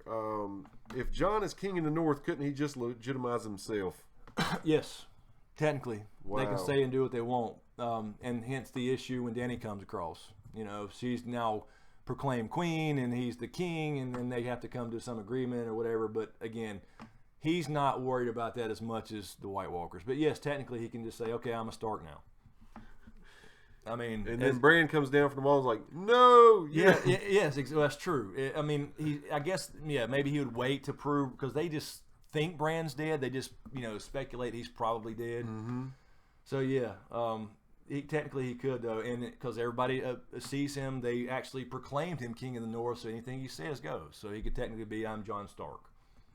So he doesn't need Stannis or somebody to do that for him. That is a trip, man. But of course, when Dany comes across, she'll say, "I'm the queen," and she could say, "You can be Jon Stark, Lord of Winterfell, but I'm the queen. You say I'm the queen, bend the knee," and that can happen that way too. But I don't think he will. I don't think he cares about it. All right, let's get just a couple more here, and it's about time to wrap this. And you got another super chat from Mike. Oh, okay. Thanks a lot. Thank you, buddy. Mike. Build that ice wall. Thank you for another little donation there, Mike. Let's see here. Let's just get a couple more, and we got to wrap this thing up. It's 1:30 a.m. here, and let's see. I saw something about Janine's question, but I missed the question. I'm not sure. Sansa could contest Jon. Yes, she could certainly do that, and that may be part of what Littlefinger's trying to do, Sam Flanagan. Littlefinger will try to get Sansa to contest Jon. Absolutely, is what he's going to try to do.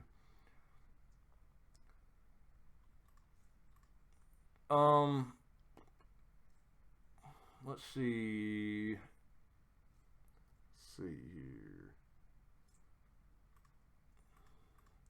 Let me get back to the bottom here. Everything was stuck. Okay.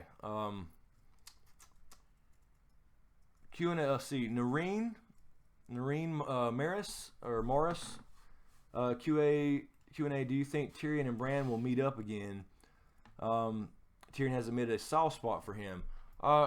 Yeah, I would think so. At some point, I think Jon's going to go south first, so Bran obviously heads to Winterfell.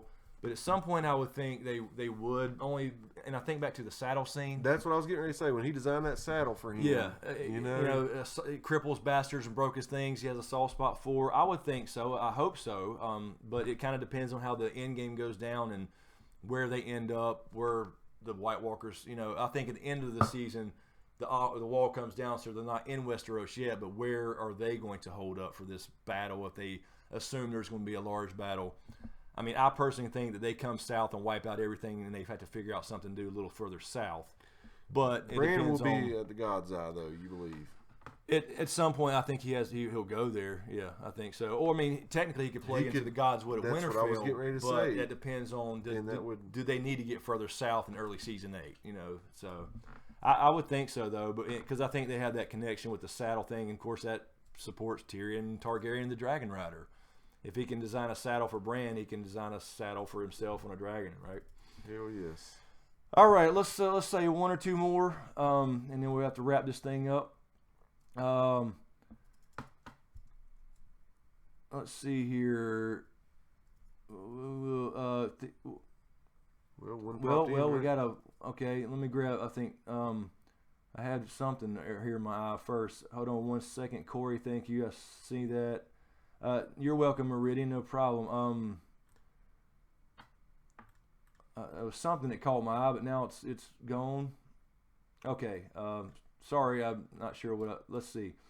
Corey Ryson again. Bronn is a secret reign of Castamere. Every time he sings it, it seems sarcastic. I've actually thought about that, Corey. Because I've always questioned, like, you know, and again, it kind of goes to the way I kind of break this stuff down and look into it. It's like, why is Bronn there? Okay. Why was he introduced in the first place? You know, is it something where he's just a supporting character for Tyrion? Is it just to get Tyrion out of a mess? But why him? You know what I mean? It could have been somebody already at the Vale that just steps up, and then he just and then he wins and he just leaves without somebody. But why is Bronn there as a sellsword? But then you think about, and for anybody not familiar, that's where the song comes from, the Reigns of Castamere. It was a house reign of Castamere that Tywin Lannister wiped out because they rebelled. Right. He made an example out of them. I just learned that the other day. And that's what the song comes from, and that's why they played it at the Red Wedding, because it was, you know, the Lannisters send their regards. But yeah, I mean, the only thing that kind of, and I think that's kind of cool if there was a surviving reign, but what has Bronn done to bring down Lannisters? I don't think he's really done anything to undermine them. Jaime. I mean, as a matter of fact, he helps them out so much. It's like he could have got really close to Tywin and just killed him. He could have killed Tyrion first, and then went. You know, I'm sure he could use Tyrion to get there. But once he got to King's Landing, he could have wreaked havoc on the Lannisters secretly, and never did. So that's the only thing that makes me doubt that. But I think it's a possibility, but I just don't see him acting on it. Don't treat James like a side bitch. Subscribe to him here. I love it. Celine, thanks a lot, guys. The moderating queen. I will have some content up soon. Let's do one more, and we got to get out of here. It's late. Jeremy Batcherby. Does that say Batcherby Q&A? Why do you guys have such great content? I don't know, Jeremy. We just, you know, that's what I do. I drink Sundrop and I know things. That's it. That's awesome. All right, guys, that will wrap it. I think we'll stop there. We're at 1:36 a.m. We've been going for 3 hours and 33 minutes almost. So, anyway, I don't think let me just mention real quick again. I said it earlier. We will be at Con of Thrones. We'll give you more details on that as we get closer, as far as the actual booth location and stuff. If you guys are heading there to come see us, we'd love to meet you guys. Also back with the foreshadowing series. The number 24, I believe, just came out yesterday. So I'm editing 2 more of those, and I'll move on to episode 9 and 10 to finish off season 1. So that's back. We did have a couple of videos. This weekend was a weird YouTube weekend. I don't know. We did Was it not? Why do you love Game of Thrones, and what's your story, and what's the thing about it, and nobody's watching it. You guys wrote some unbelievable responses to that. Hey there. It was amazing. Everybody seemed to love that video. Yes. But it's like a 7,000-8,000 least watched video we've ever put out. Yeah, it's insane. This whole weekend's been weird. The subscribers wasn't there. The views, I don't know. It might have just been a shitty video, but a lot of people loved it in the comments, so it makes no sense. But anyway, check out that video, the new foreshadowing video.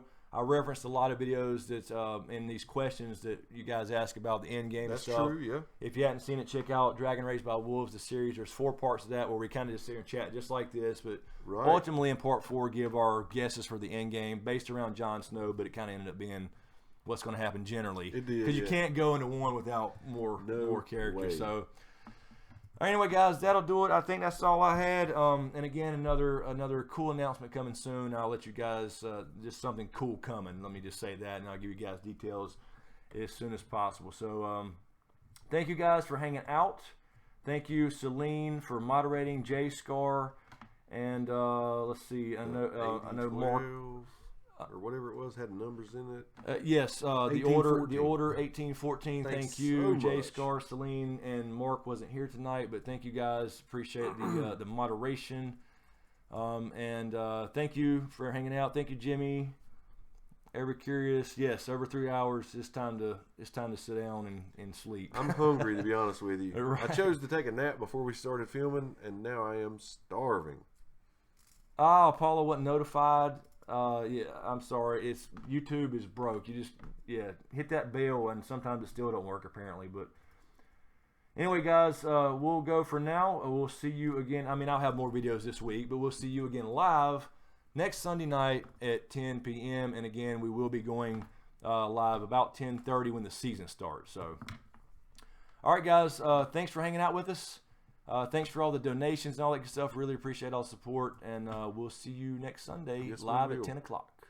Thanks so much, guys. Talk to you guys later.